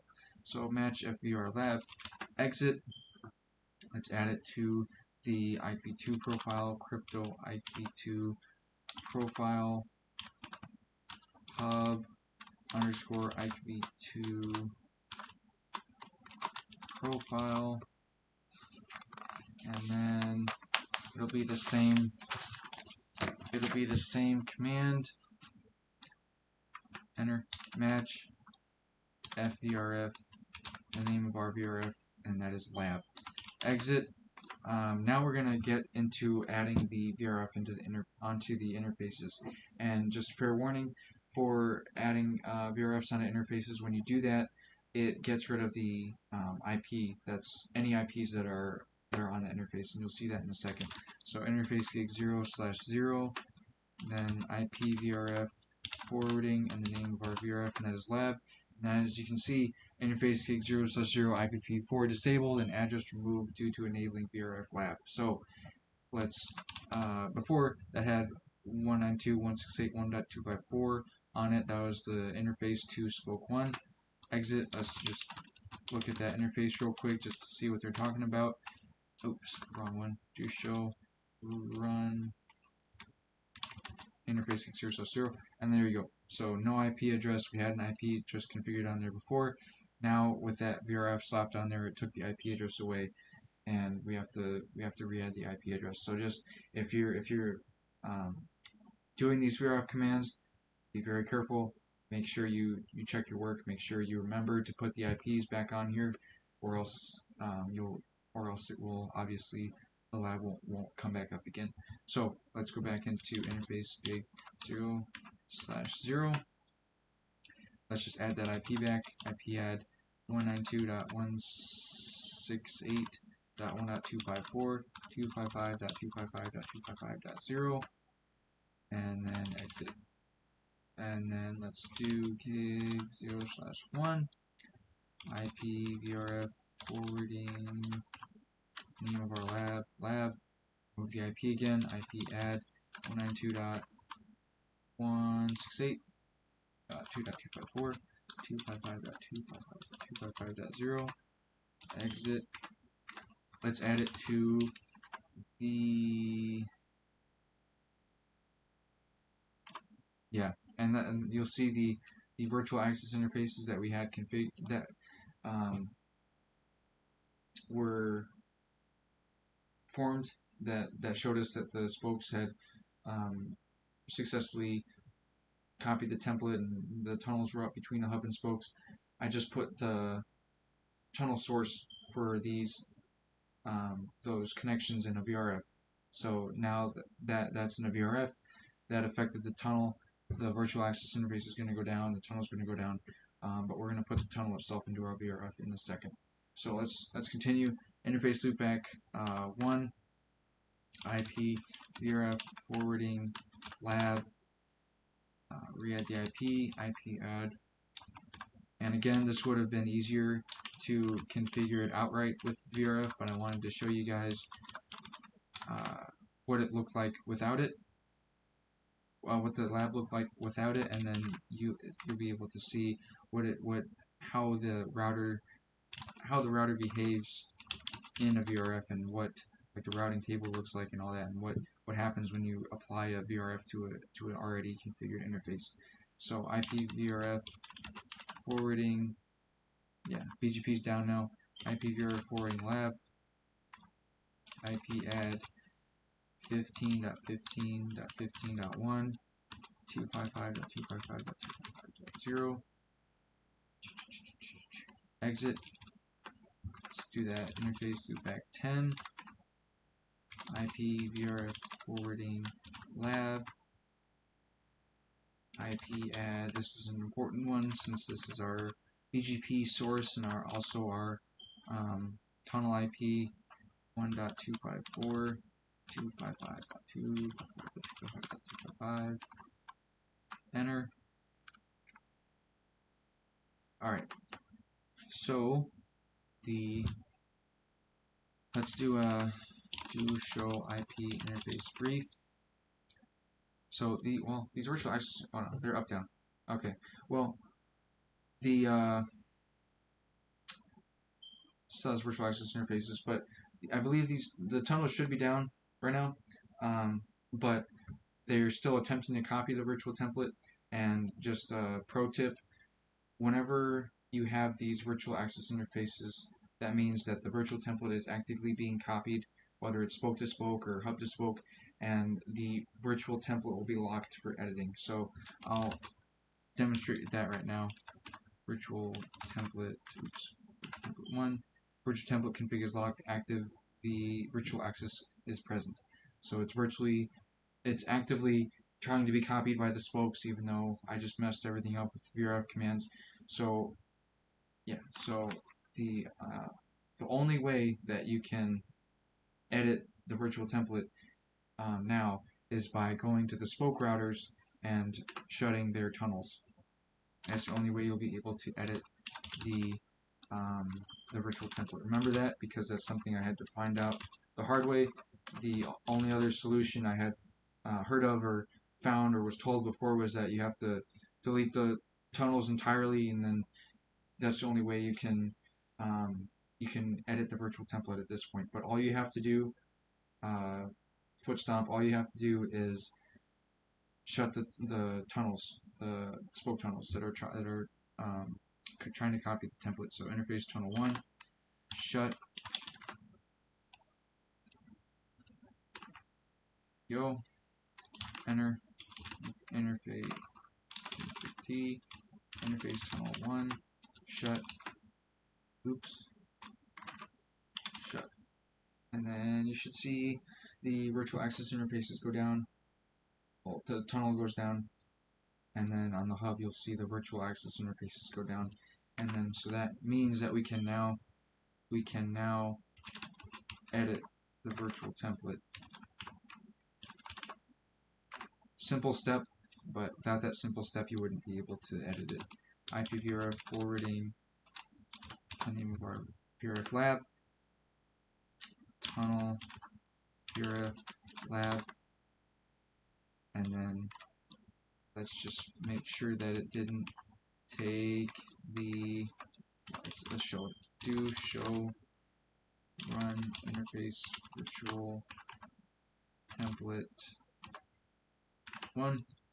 So no IP address. Yeah, so even on the virtual template where we had just IP on number loopback 10, it still strips the IP address or whatever configuration you have for the IP address. So again, remember that we have to add that IP unnumbered loopback 10 again. So IP numbered loopback 10. Boom. Exit. What else do we need? Second. Alright, and then yeah, that's that. Let's move on to BGP. So for BGP,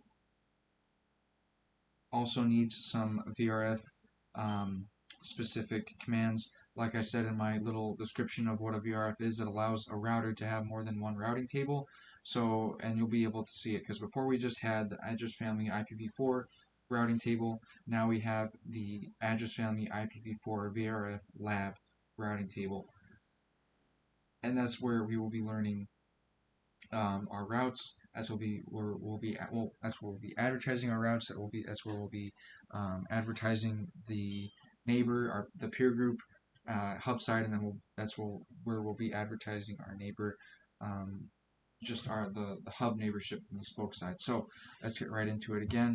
Let's tear down BGP for a third time. No router BGP 10. Router BGP 10. Boom. Alright. Cannot pick a router ID. We will configure it manually momentarily. So again, that BGP listen range command, that still applies. Just in the regular BGP 172.16.1.0/20. This doesn't have to be in an address family. This can just be under regular BGP FLEXVPN _spokes. Boom. Now that's the only command that is out of the address family. Everything else is in it. Address family IPv4 VRF, and then the name of our VRF, which is lab. Enter. Boom. That, like I said, it allows us to have this another address family on the same router. So let's configure everything else under that. So BGP router ID 172.16.1.254. Boom. That's our router ID. Let's advertise our networks into this network mask 255.255.255.0. Enter. Network 15.15.15.0 mask. Oops. Mask. Oh my god. There we go, 255.255.255.0. Alright, neighbor FLEXVPN spokes peer group. So I'm creating the peer group again. Peer group. Let's say these neighbors FLEXVPN spokes. Everyone in this peer group has a remote AS of 10. And again, everyone in this peer group transport connection mode passive neighbor FLEXVPN underscore spokes update source of Loopback 10 again, and then neighbor FLEXVPN underscore spokes default originate. Exit. Let's just do a show of this real quick. Do show run pipe to section router BGP. Another pro tip, you're probably familiar with do show run or do show run interface commands. This command is super duper useful. The pipe command, you can say do show run either include, begin, or section, and that lets you go to specific places in the show run rather than having to scroll through everything every time. And I'll just do a demonstration of that real quick, especially if you have certs and stuff and all this complicated configurations like we have. You have to scroll and tab through this every time you want to look at something, or BGP. If you want to look at BGP, it's all the way at the bottom, so you have to scroll through all this, and then boom, here we are. Here we're finally at BGP. So instead of doing that, you could do a pipe command, do show run pipe to section include. I could say include anything that says say include. I could say include anything that says it has BGP in it. And with this, after the pipe command, or after this part, the include, begin, or section, you can't tab out because it has to be exactly as it appears in the show run. So just fair warning. But I can say I want show anything that includes BGP. So enter. So there's router BGP 10. We can see it from there. Then I can say, hey, show anything that begins or begin the show run with BGP. So BGP, boom, and then it has the rest of this stuff down here that I can tab out.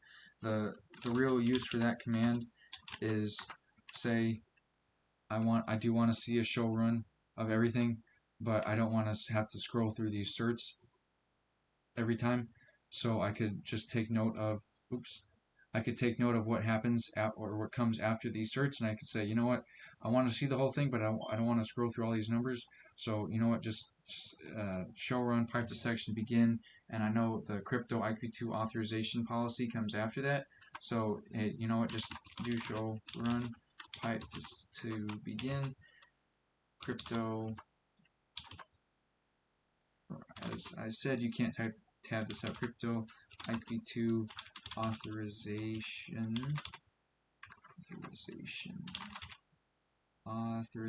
Yeah. So begin there.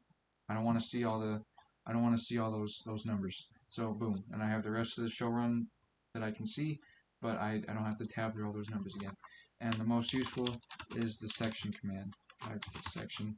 So I can say, I just want to see the section of the show run that is for IPv2 or IPSEC or AAA or BGP, and I can do multiple pipes with this. So I can say I want to see the section for that has AAA. I want to see the section that has IPv2.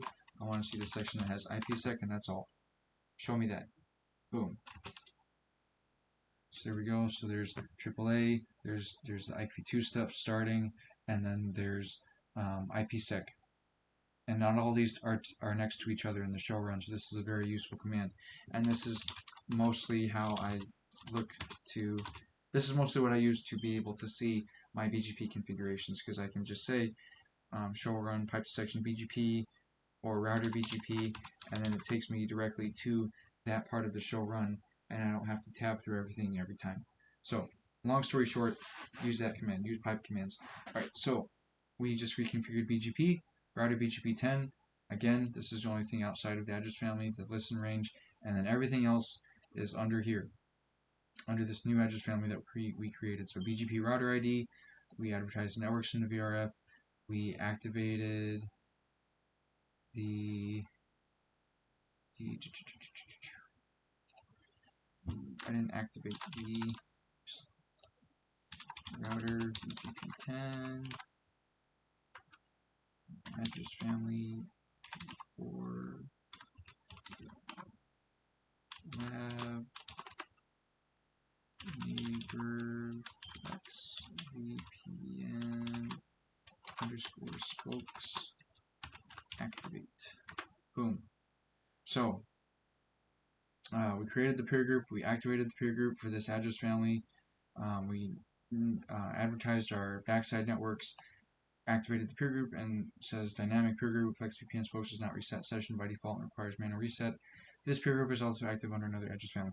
So it is not under another address family. I just erased router BGP 10, reconfigured it. It is only active under the address family IPv4. So we don't have to worry about that, but it just gives you a fair warning for that. So that is that's the reconfigured BGP for the hub. Let's do right mem. Let's go back to spoke 1. Let's do the same thing over there. Enable. Let's get my spoke 1 papers. Here we go. Alright, so that was all the VRF commands for the hub. Let's do it for the spokes now. We will start with creating the VRF.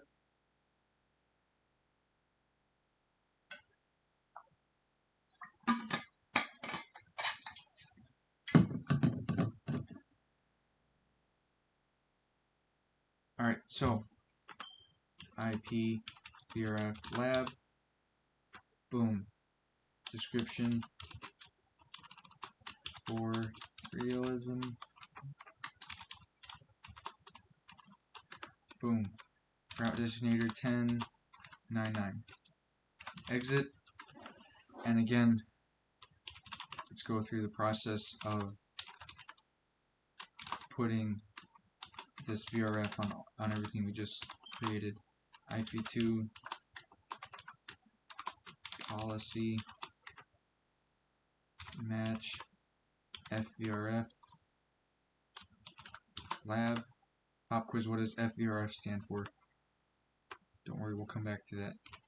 Exit crypto IP2 profile spoke 1 underscore IP2 underscore profile, boom, match FVRF lab, exit interface gig, interface gig 0/0 IP VRF forwarding lab, boom. So we had the IP add 192.168.1.1, 255.255.255.0, exit. That's the only interface that we had. We have a loopback interface as well. Do show IP interface brief. We have loopback 1. Interface loopback 1. IP VRF forwarding lab. IP add 20.20.20.1. 255.255.255.0. Boom. There we go. Loopback 1. Done. Interface tunnel 1. IP VRF forwarding lab. Boom. Tunnel VRF, VRF lab. And again, like I said, the tunnels did not have an IP address, but the VRF still took it away. Exit interface tunnel 1. Oops. Do show run interface tunnel 1. Yeah, so we had IP address negotiated before, and it took it away. It said this is no IP address right now. So again, even if it doesn't have a specific, even if it doesn't necessarily have an IP address on it, any IP address configurations on an interface will be taken away if a VRF is added to it. So let's do IP address negotiated again, and that is it for tunnel 1. Let's go to the interface virtual template 1. Oop. Well, yeah, that's good. Interface virtual template 1. IP VRF forwarding lab tunnel VRF lab, and then again we had IP unnumbered tunnel 1. Boom. Exit. So those are all the interfaces that we had, interfaces and such we had to add the VRF to. Now we can rebuild BGP within the VRF. So let's tear down BGP again. Router BGP 10. Router BGP 10. And everything will go under the address family IPv4 VRF1 now. VRF lab. So BGP router ID, and that router ID is what? That router ID is the loopback that we created, loopback 1, network 20.20.20.0 mask 255.255.255.0 neighbor 172.168.1.254 remote AS 10 neighbor 172.168.1.254. Update the source of this neighborship through tunnel 1.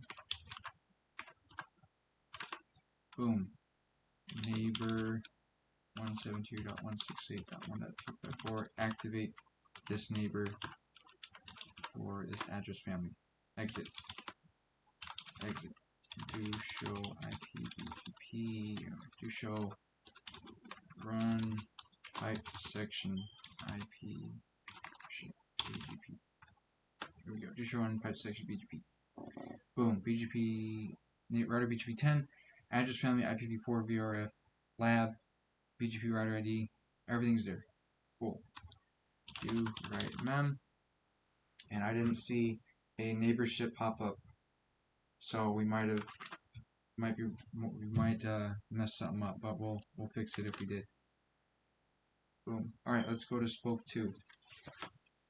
Spoke 2, where you at? Here we go.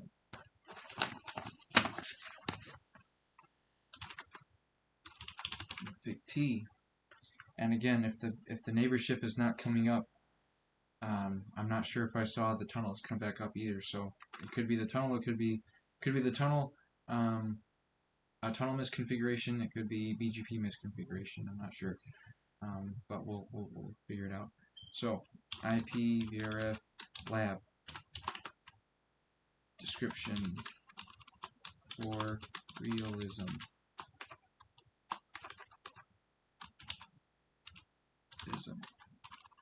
Boom. Route designator 10.99. Exit.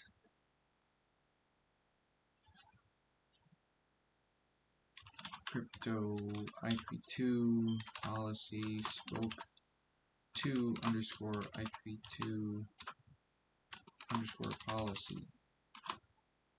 Boom. Match FVRF lab. Exit. Crypto IP2 profile spoke 2 underscore IP2 IP2 profile match FVRF lab exit interface gig 0/0 IPVRF forwarding lab boom IP add 192.168.2.1 255.255.255.0 exit interface loopback 1 IPVRF forwarding lab IP add 30.30.30.1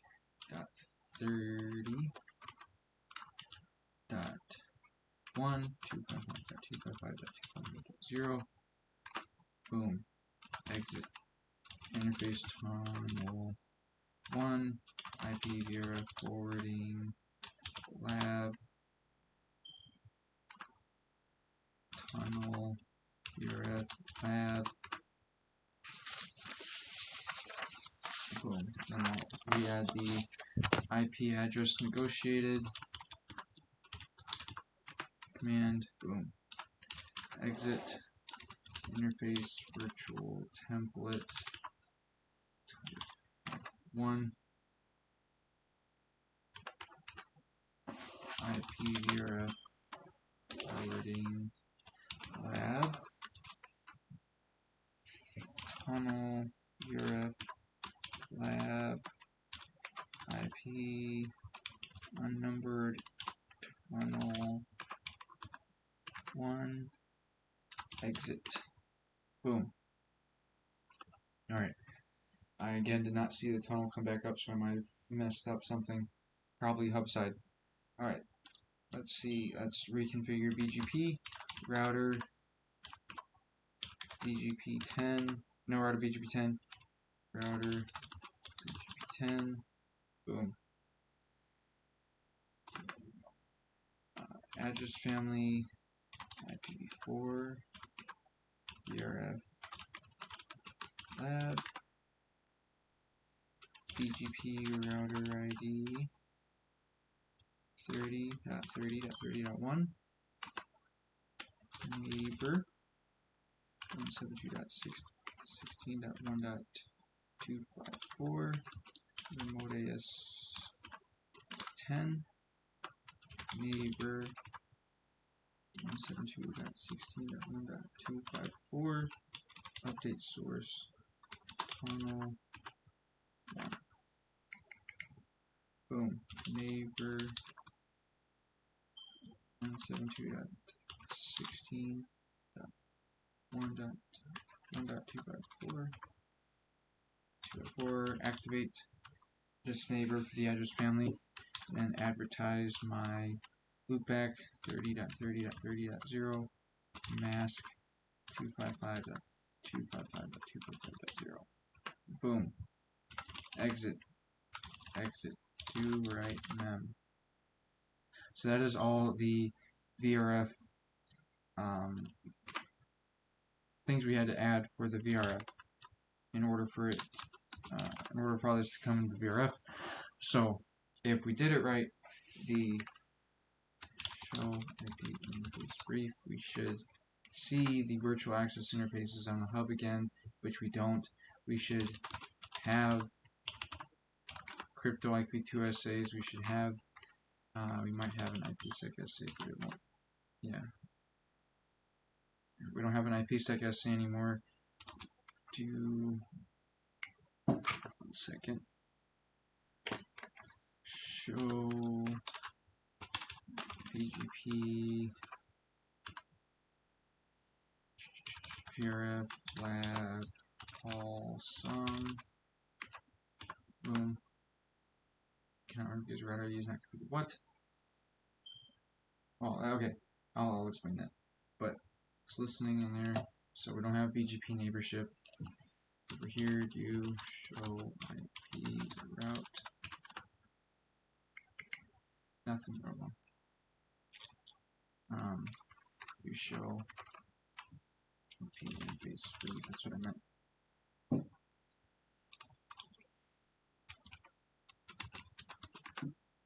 Brief.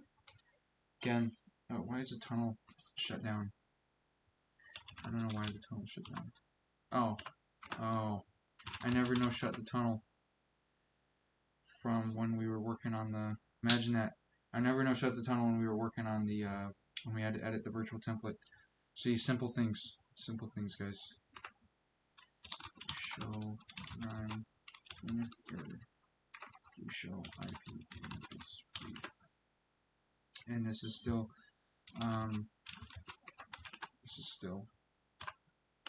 shut as well. No shut.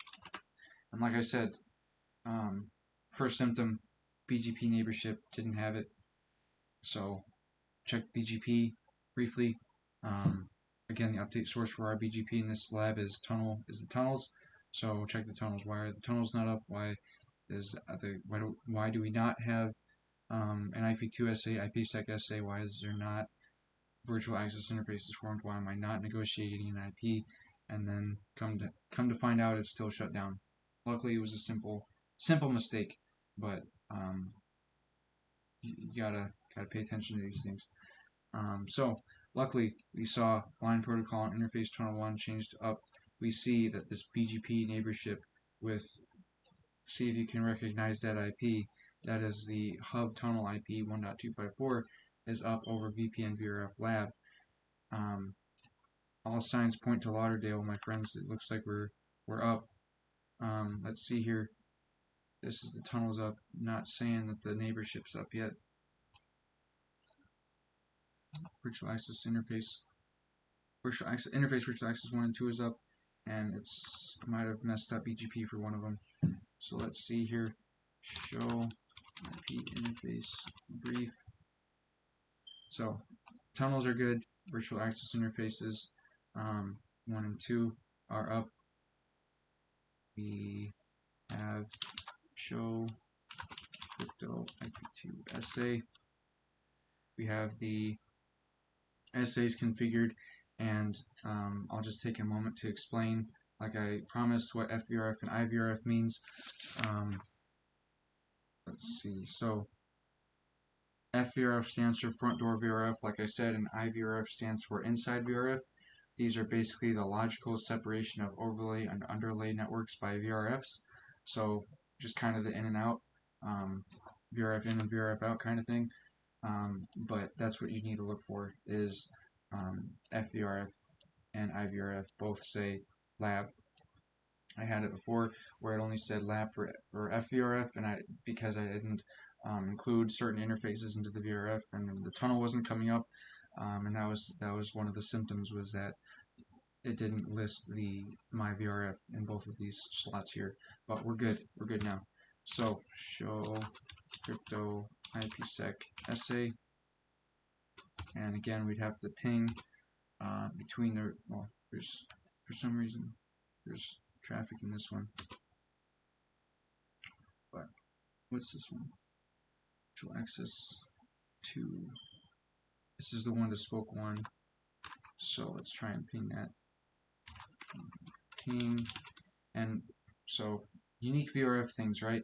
So whenever, now that everything's in a VRF, you can't just do a regular ping. Let's start with spoke 2. So ping 192.168.2.1, it will fail because both the physical interface on the hub and the spoke 2 router are in a VRF. So this will not work.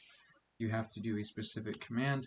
Well, from here on out, you have to pretty much do all specific commands, since all specific VRF commands, now that we changed everything. So now it has to be ping VRF, the name of your VRF, which is lab, and then the IP. So 192.168.2.1, oops, 2.1, boom. That works now. So you have to be careful. You have to do everything pretty much with a VRF flavor now. So who is having a problem? Spoke 1. So start at the bottom from the top. Do ping VRF lab 192.168.1.1. Can we ping? Oh, I can ping them. I'm learning their tunnel IP. BGP is the problem. let's see. So this guy, and I'll show you these BGP specific commands here in a second. One of them is do show, instead of do show IP BGP summary, you won't see anything under there, and I'll explain why that is in a second. You have to do show BGP VRF, the name of your VRF, which is lab, and then question mark it out, all address families, and then a summary of that. So here we can see address family IPv4 unicast. We're not using that address family, so nothing shows up there. Now this new address family, the VPN v4 unicast, this VRF address family, here we can see our neighbor, our neighborship with the hub, and we have a specific to show. There's a specific command to see the routes we're learning from it as well. You show BGP VRF lab, and then you can see the routes you're getting from the hub. As it said, we're learning 3 routes. So the default quad 0 route, 10, and then 15. 30 is the local loopback interface we have configured. So that's that. And then I'll show you another one. You saw before the show IP route command to see what we're learning. Now, you saw before we were learning the quad 0 default route. From there, we were learning the loopback, the spoke 1 loopback interface. We were learning the loopbacks from the hub. Now we're not learning anything since everything's in the VRF now. So you have to do show IP route VRF and then the name of your VRF, which is lab. And then now everything shows back up again. So you can see the quad 0 route we're learning from the hub. You can see these routes that we're learning from the hub, the 2 loopback interfaces, 10 and 15. So that is the verification switch for spoke 2. Let's go back to spoke 1. First, I'm going to check BGP. Do show run pipe section BGP. So the BGP looks fine. Router BGP 10, address family. Let me get the spoke 1 paper. Quick. Here it is. So BGP router ID 20.1 network neighbor is 261.2.4 1 activate. So what's wrong? Do show BGP VRF have all some never idle.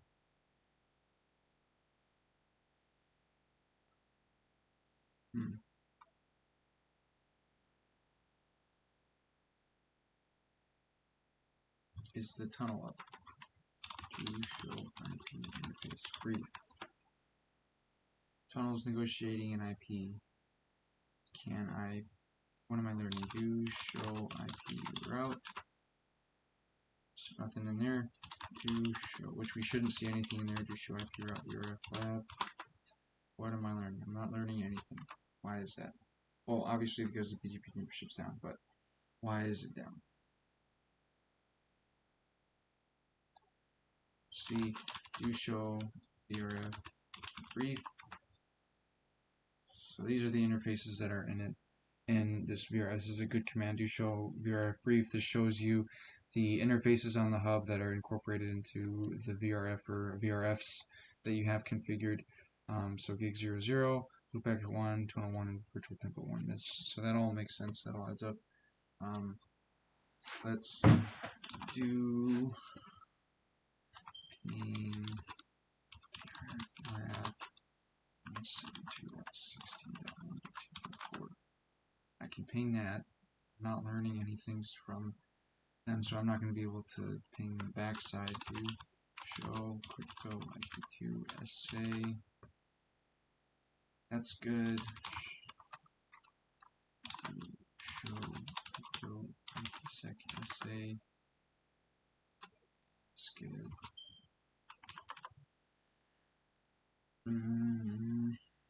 So everything looks fine on spoke 1 side. Perhaps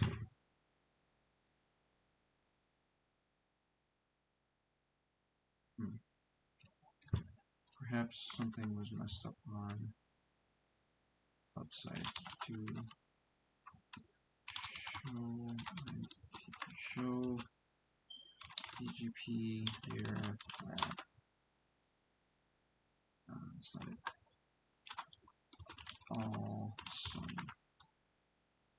Okay. Just says, so here it doesn't say anything on spoke 1, it says it's idle. So I really shouldn't have, to be honest, it shouldn't be a hub side problem, because it's just a general listen command, and it's not spoke 2 didn't have a problem connecting to it, so I'm not sure why spoke 1 shouldn't have any problem either. So let me look at this again. Show run pipe section BGP 7.2. Oh, I think I know why.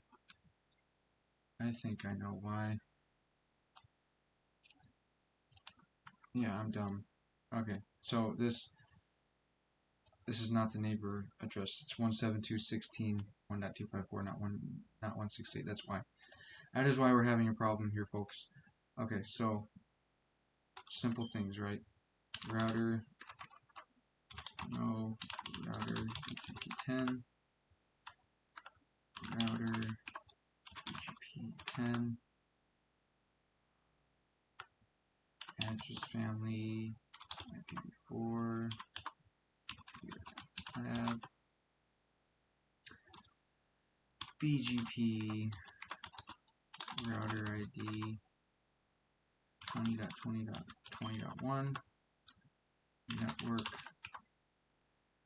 20.20.20.0, mask 255.2.5.2.0, neighbor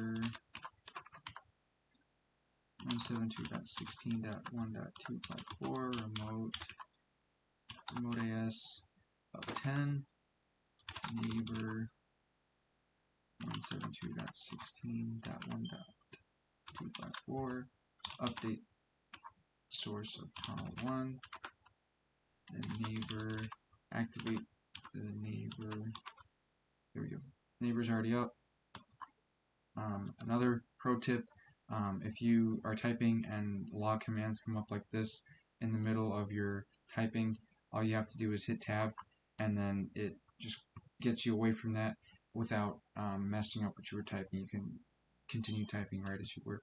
So neighbor 1.254, and then activate for this address family. And like I said, I already saw the BGP neighborship. We already got the log command for BGP neighborship coming up, so we should be good. Let's just verify. Do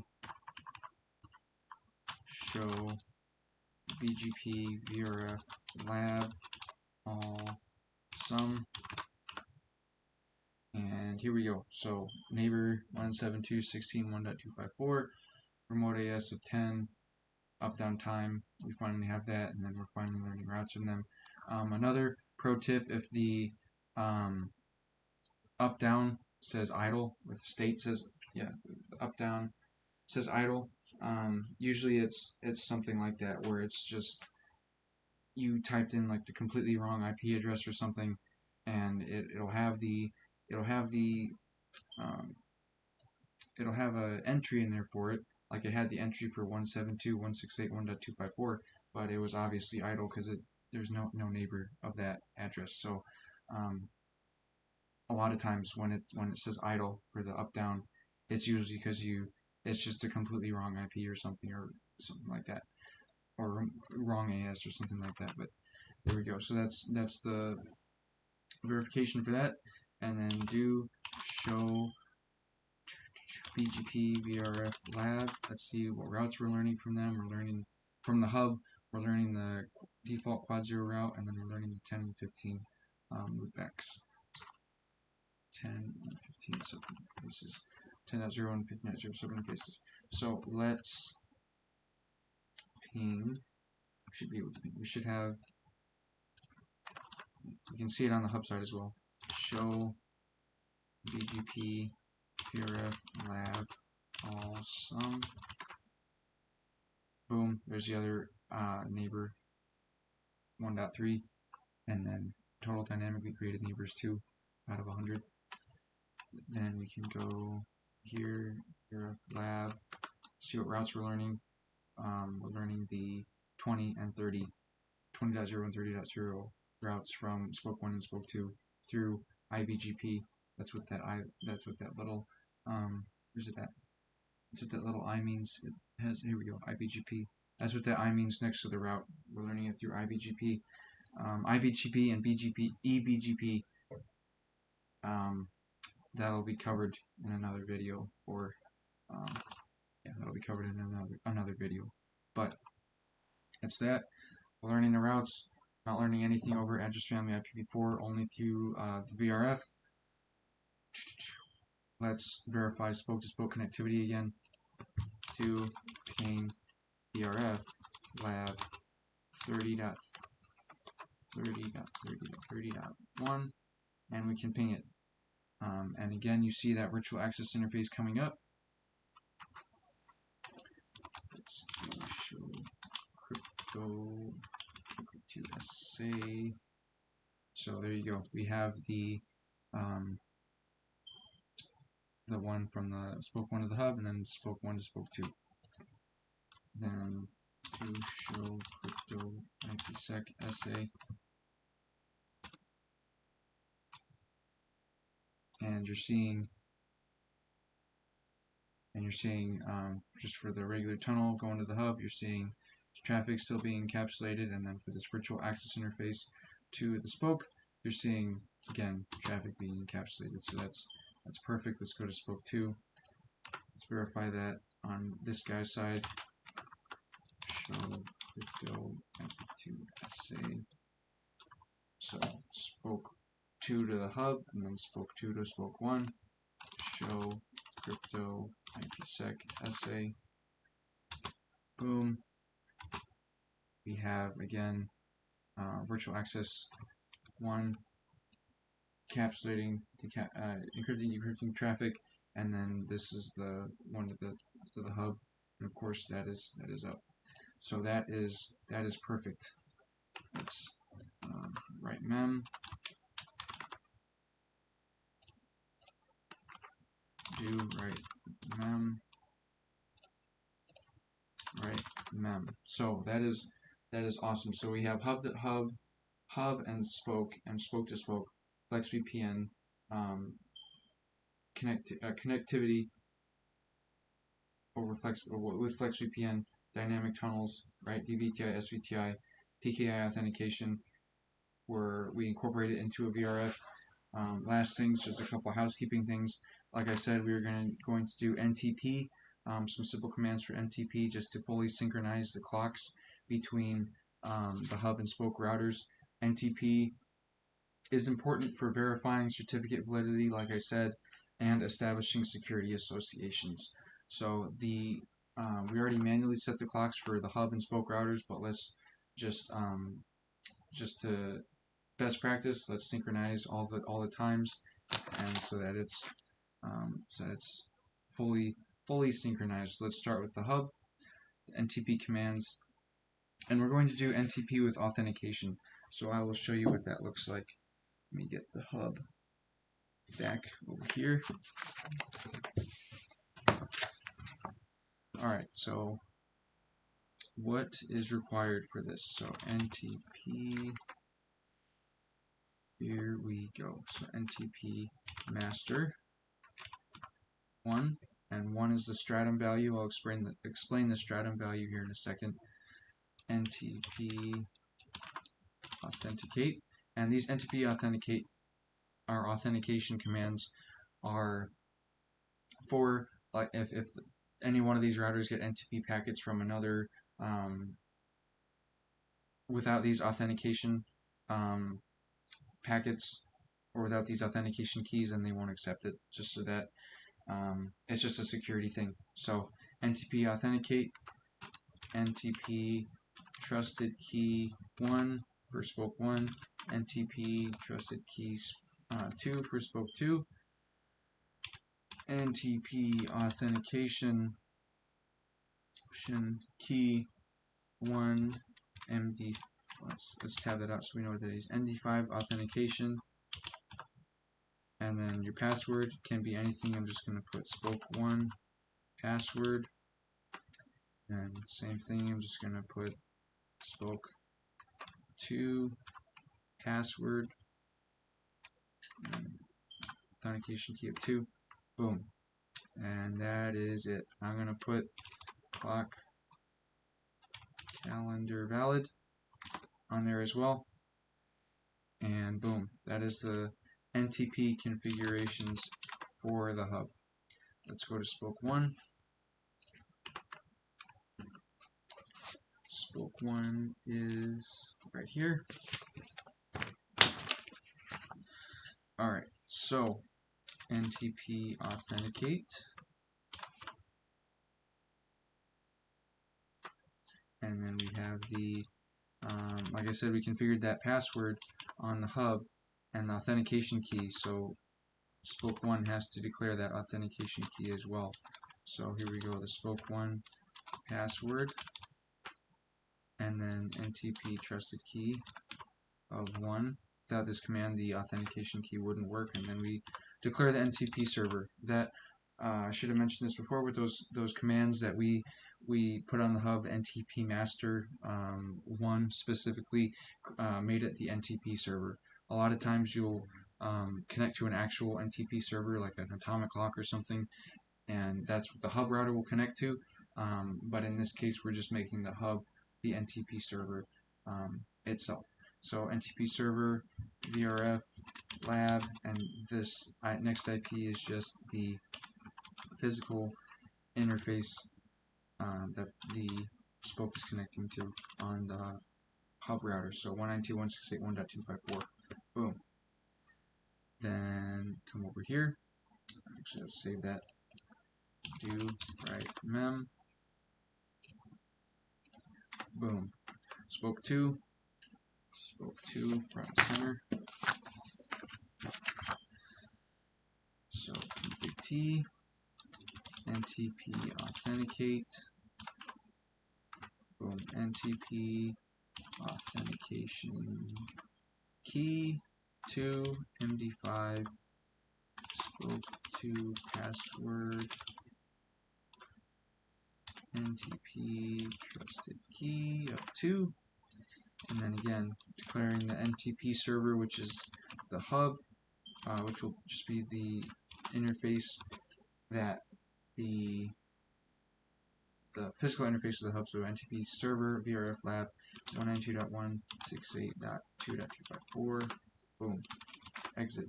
So what is the verification commands for NTP?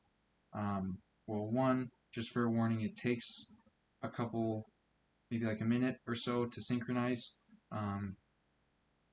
and the farther the it takes a couple minutes for the time to synchronize, and the farther apart that the times between the routers are, the longer it will take. So if the hub router and spoke 1, for example, are just like a couple seconds within each other, then it shouldn't take too long to synchronize. But if they're like maybe within a couple hours or maybe a few hours, then it would take probably 5-10 minutes. But let's see. Let's see spoke 1. Did I save it? No, I did not save it. Right now. So let's see spoke 1. What is the verification for these NTP commands we just did? Do show NTP. So let's do associations first. Well, status. Boom. Clock is unsynchronized. Stratum is 16. So this is not good. Unsynchronized. Stratum is 16. Stratum is how many hops away from the NTP server it is. So it can be 1 through 15. A stratum of 16 is unusable and is useless, given that well, and that's kind of pointed out with the unsynchronized thing. So a stratum of 16 is unusable. This is down right now. So like I said, the stratum is how many hops away you are from the hub. So NTP master 1 command we put on the hub, that means that the hub is an NTP master, and it has a stratum of 1, which means it is the absolute source of the time. So spoke 2, these spokes should be a stratum of 2, which is pretty obvious to figure out. If spoke 1, if the hub router is a stratum of 1, next hop is going to be a stratum of 2. It's pretty simple to understand. So it could just be it probably just haven't given it enough time to synchronize yet, but we will wait for it. The other verification command is to show NTP associations, and this is the initiated stratum of 16, like I said, unusable. But this is the other command. If it has just the squiggly line next to it, next to this address, then it means it's just configured and it's unsynchronized. What we want to see is to have this asterisk and a squiggly line next to it. But we'll check back in a second. Maybe let's do it again. Still unsynchronized. And that virtual access should be the spoke-to-spoke virtual access interface that came up for the spoke-to-spoke communication. And like I said, if no traffic is passed after a while, then that virtual access interface goes down. Let's see it on this side here. Do show NTP status. Clock is unsynchronized, stratum 1. Associations. Yeah, this should be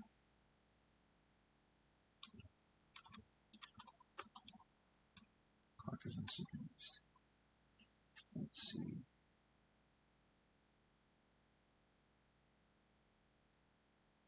Authentication-key.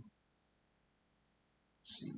NTP master, NTP just key, NTP authentication-key. We can give it a couple more minutes. The last thing we will do is create a username, password, and enable password for these routers, just for basic security, just so that an evildoer doesn't come in and log into your router and mess up all this hard work that we did.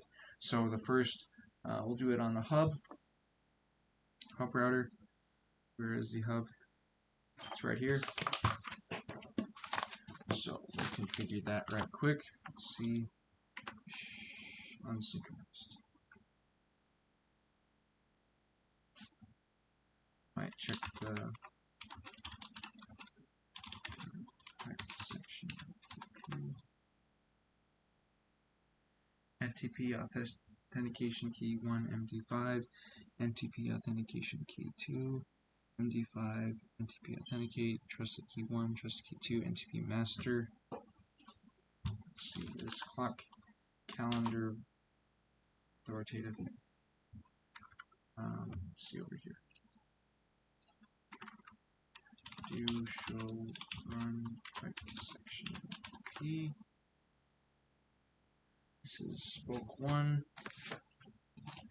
NTP authentication key 5, NTP authenticate, NTP trusted key 1, NTP server lab 192.168.1.254. And go to spoke 2,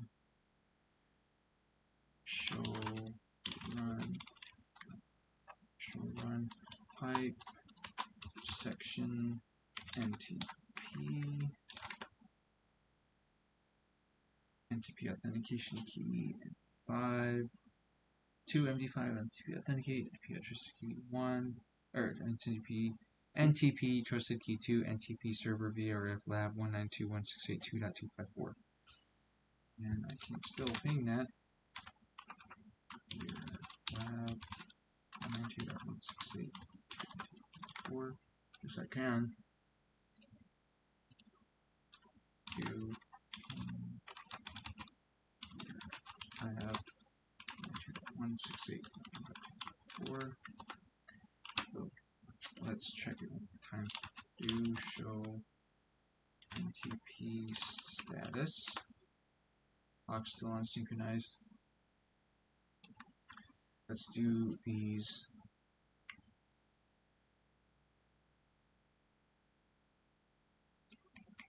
Did I put it in the NTP server? Yeah, I did. Okay. Let's do this authentication real quick. Alright, hub. Okay, so you might be familiar with creating username and passwords on hubs and on routers and enable passwords. Since we have AAA new model, we're doing AAA commands. As you saw before, there's a little bit of a different flavor you have to do to it. Otherwise, it isn't allowed with AAA enabled. So AAA authentication login default local line DVTI 015 login authentication default exit username.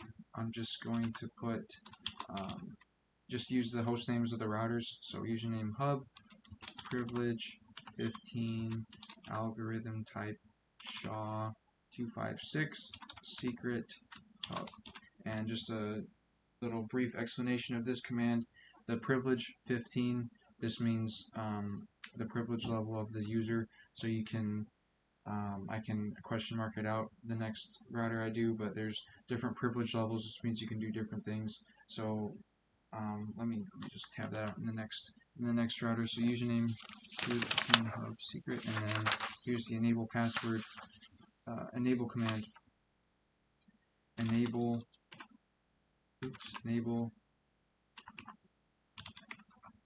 algorithm type SHA 256 secret hub, and SHA is secure hashing algorithm. So that's again what this SHA 256 secret command is that this password it will be hashed in the show run. So, and hashing means it'll take this 3-letter word here, and I'll turn it into a bunch of numbers and symbols so that no one knows what your password is. So that's that. And then I'll just demonstrate that real quick. To do show run pipe section username, boom.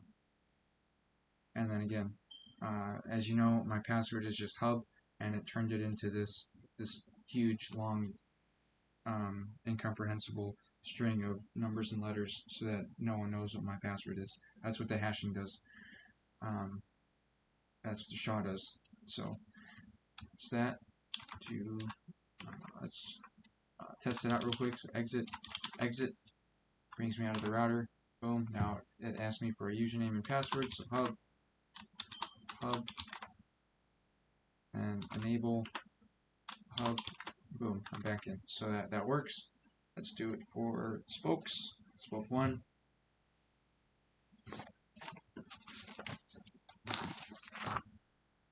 Spoke 1. AAA authentication login default local line DVTI 015 login authentication default exit username spoke 1. I will demonstrate the privilege level here. Privilege, and then 0 through 15. So it doesn't really give a good explanation of it. Just each number gives you a certain amount of privilege level. So you can do a certain amount of things with the privilege level 0 being the lowest and 15 being the highest. So for this, we want to give ourselves, as always, the highest privileged level. Algorithm type SHA-256 secret spoke 1. Boom. And then enable algorithm type SHA secret spoke 1. Boom. Exit, exit, spoke 1, spoke 1. Enable, spoke, spoke 1, and then we're in. Let's write mem. I save this. No, I did not. Write mem.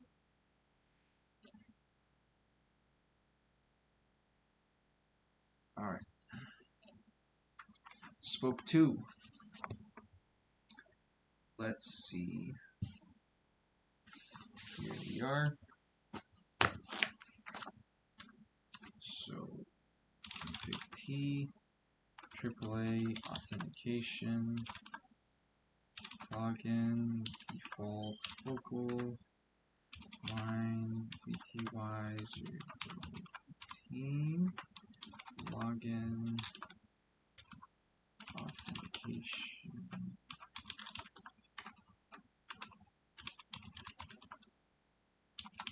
default, exit, username, spoke 2, privilege, 15, algorithm, type SHA, secret, spoke 2, it's username, and then the enable,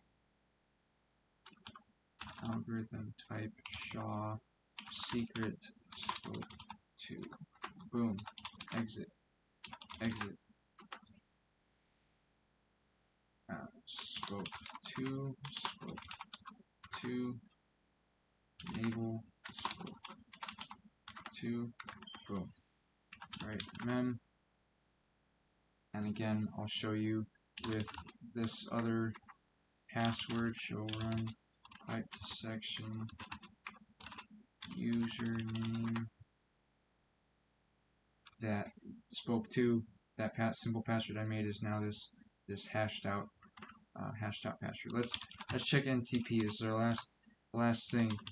NTP status is unsynchronized. NTP associations.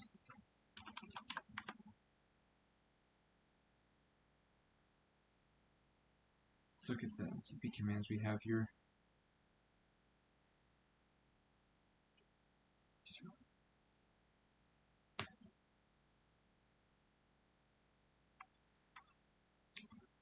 Second here.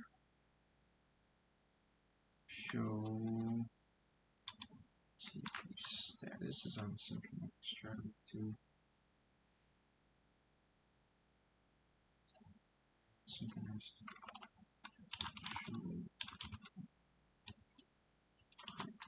Show NTP status. Unsynchronized stratum is synchronized stratum of 1. Reference is local.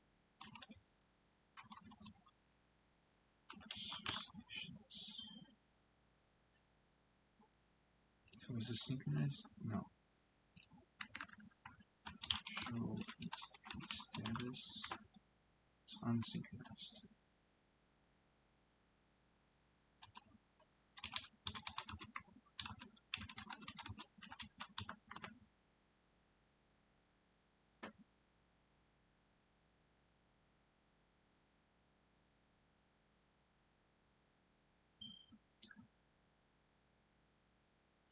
Let's see here.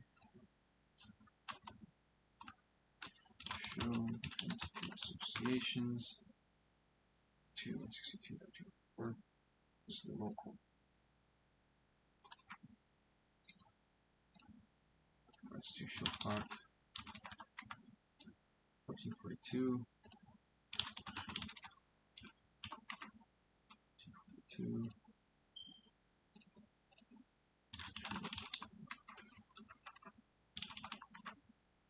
1443.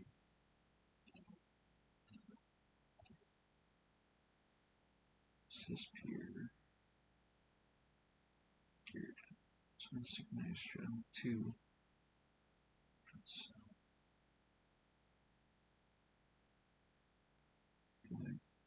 Okay, so the unsynchronized command, the unsynchronized status,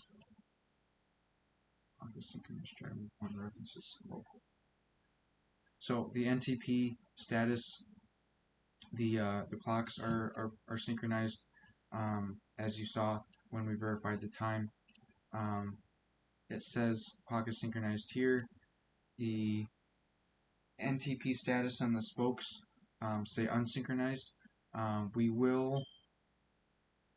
We'll go deeper into that into another video. I will have a separate video on backside configurations, like DHCP, trunk ports, switch ports, all that good stuff. Username, passwords, more in depth, and then NTP. But for right now, the clocks are, if not synchronized, they're pretty darn close to each other, so that suits our purposes. The tunnels are still up. Show IP interface brief. The tunnels are still up. We're learning. Show BGP VRF lab. Awesome. The tunnels are up. We have BGP neighborship with the hub. We have spoke-to-spoke connectivity. We're learning routes. The times are the clock time, the router clock times are within seconds of each other. Everything's working over the VRF, so I would call that a success. Well, guys, thanks so much for watching the video. It was a ride. Thanks for watching. Hope to see you in the next video.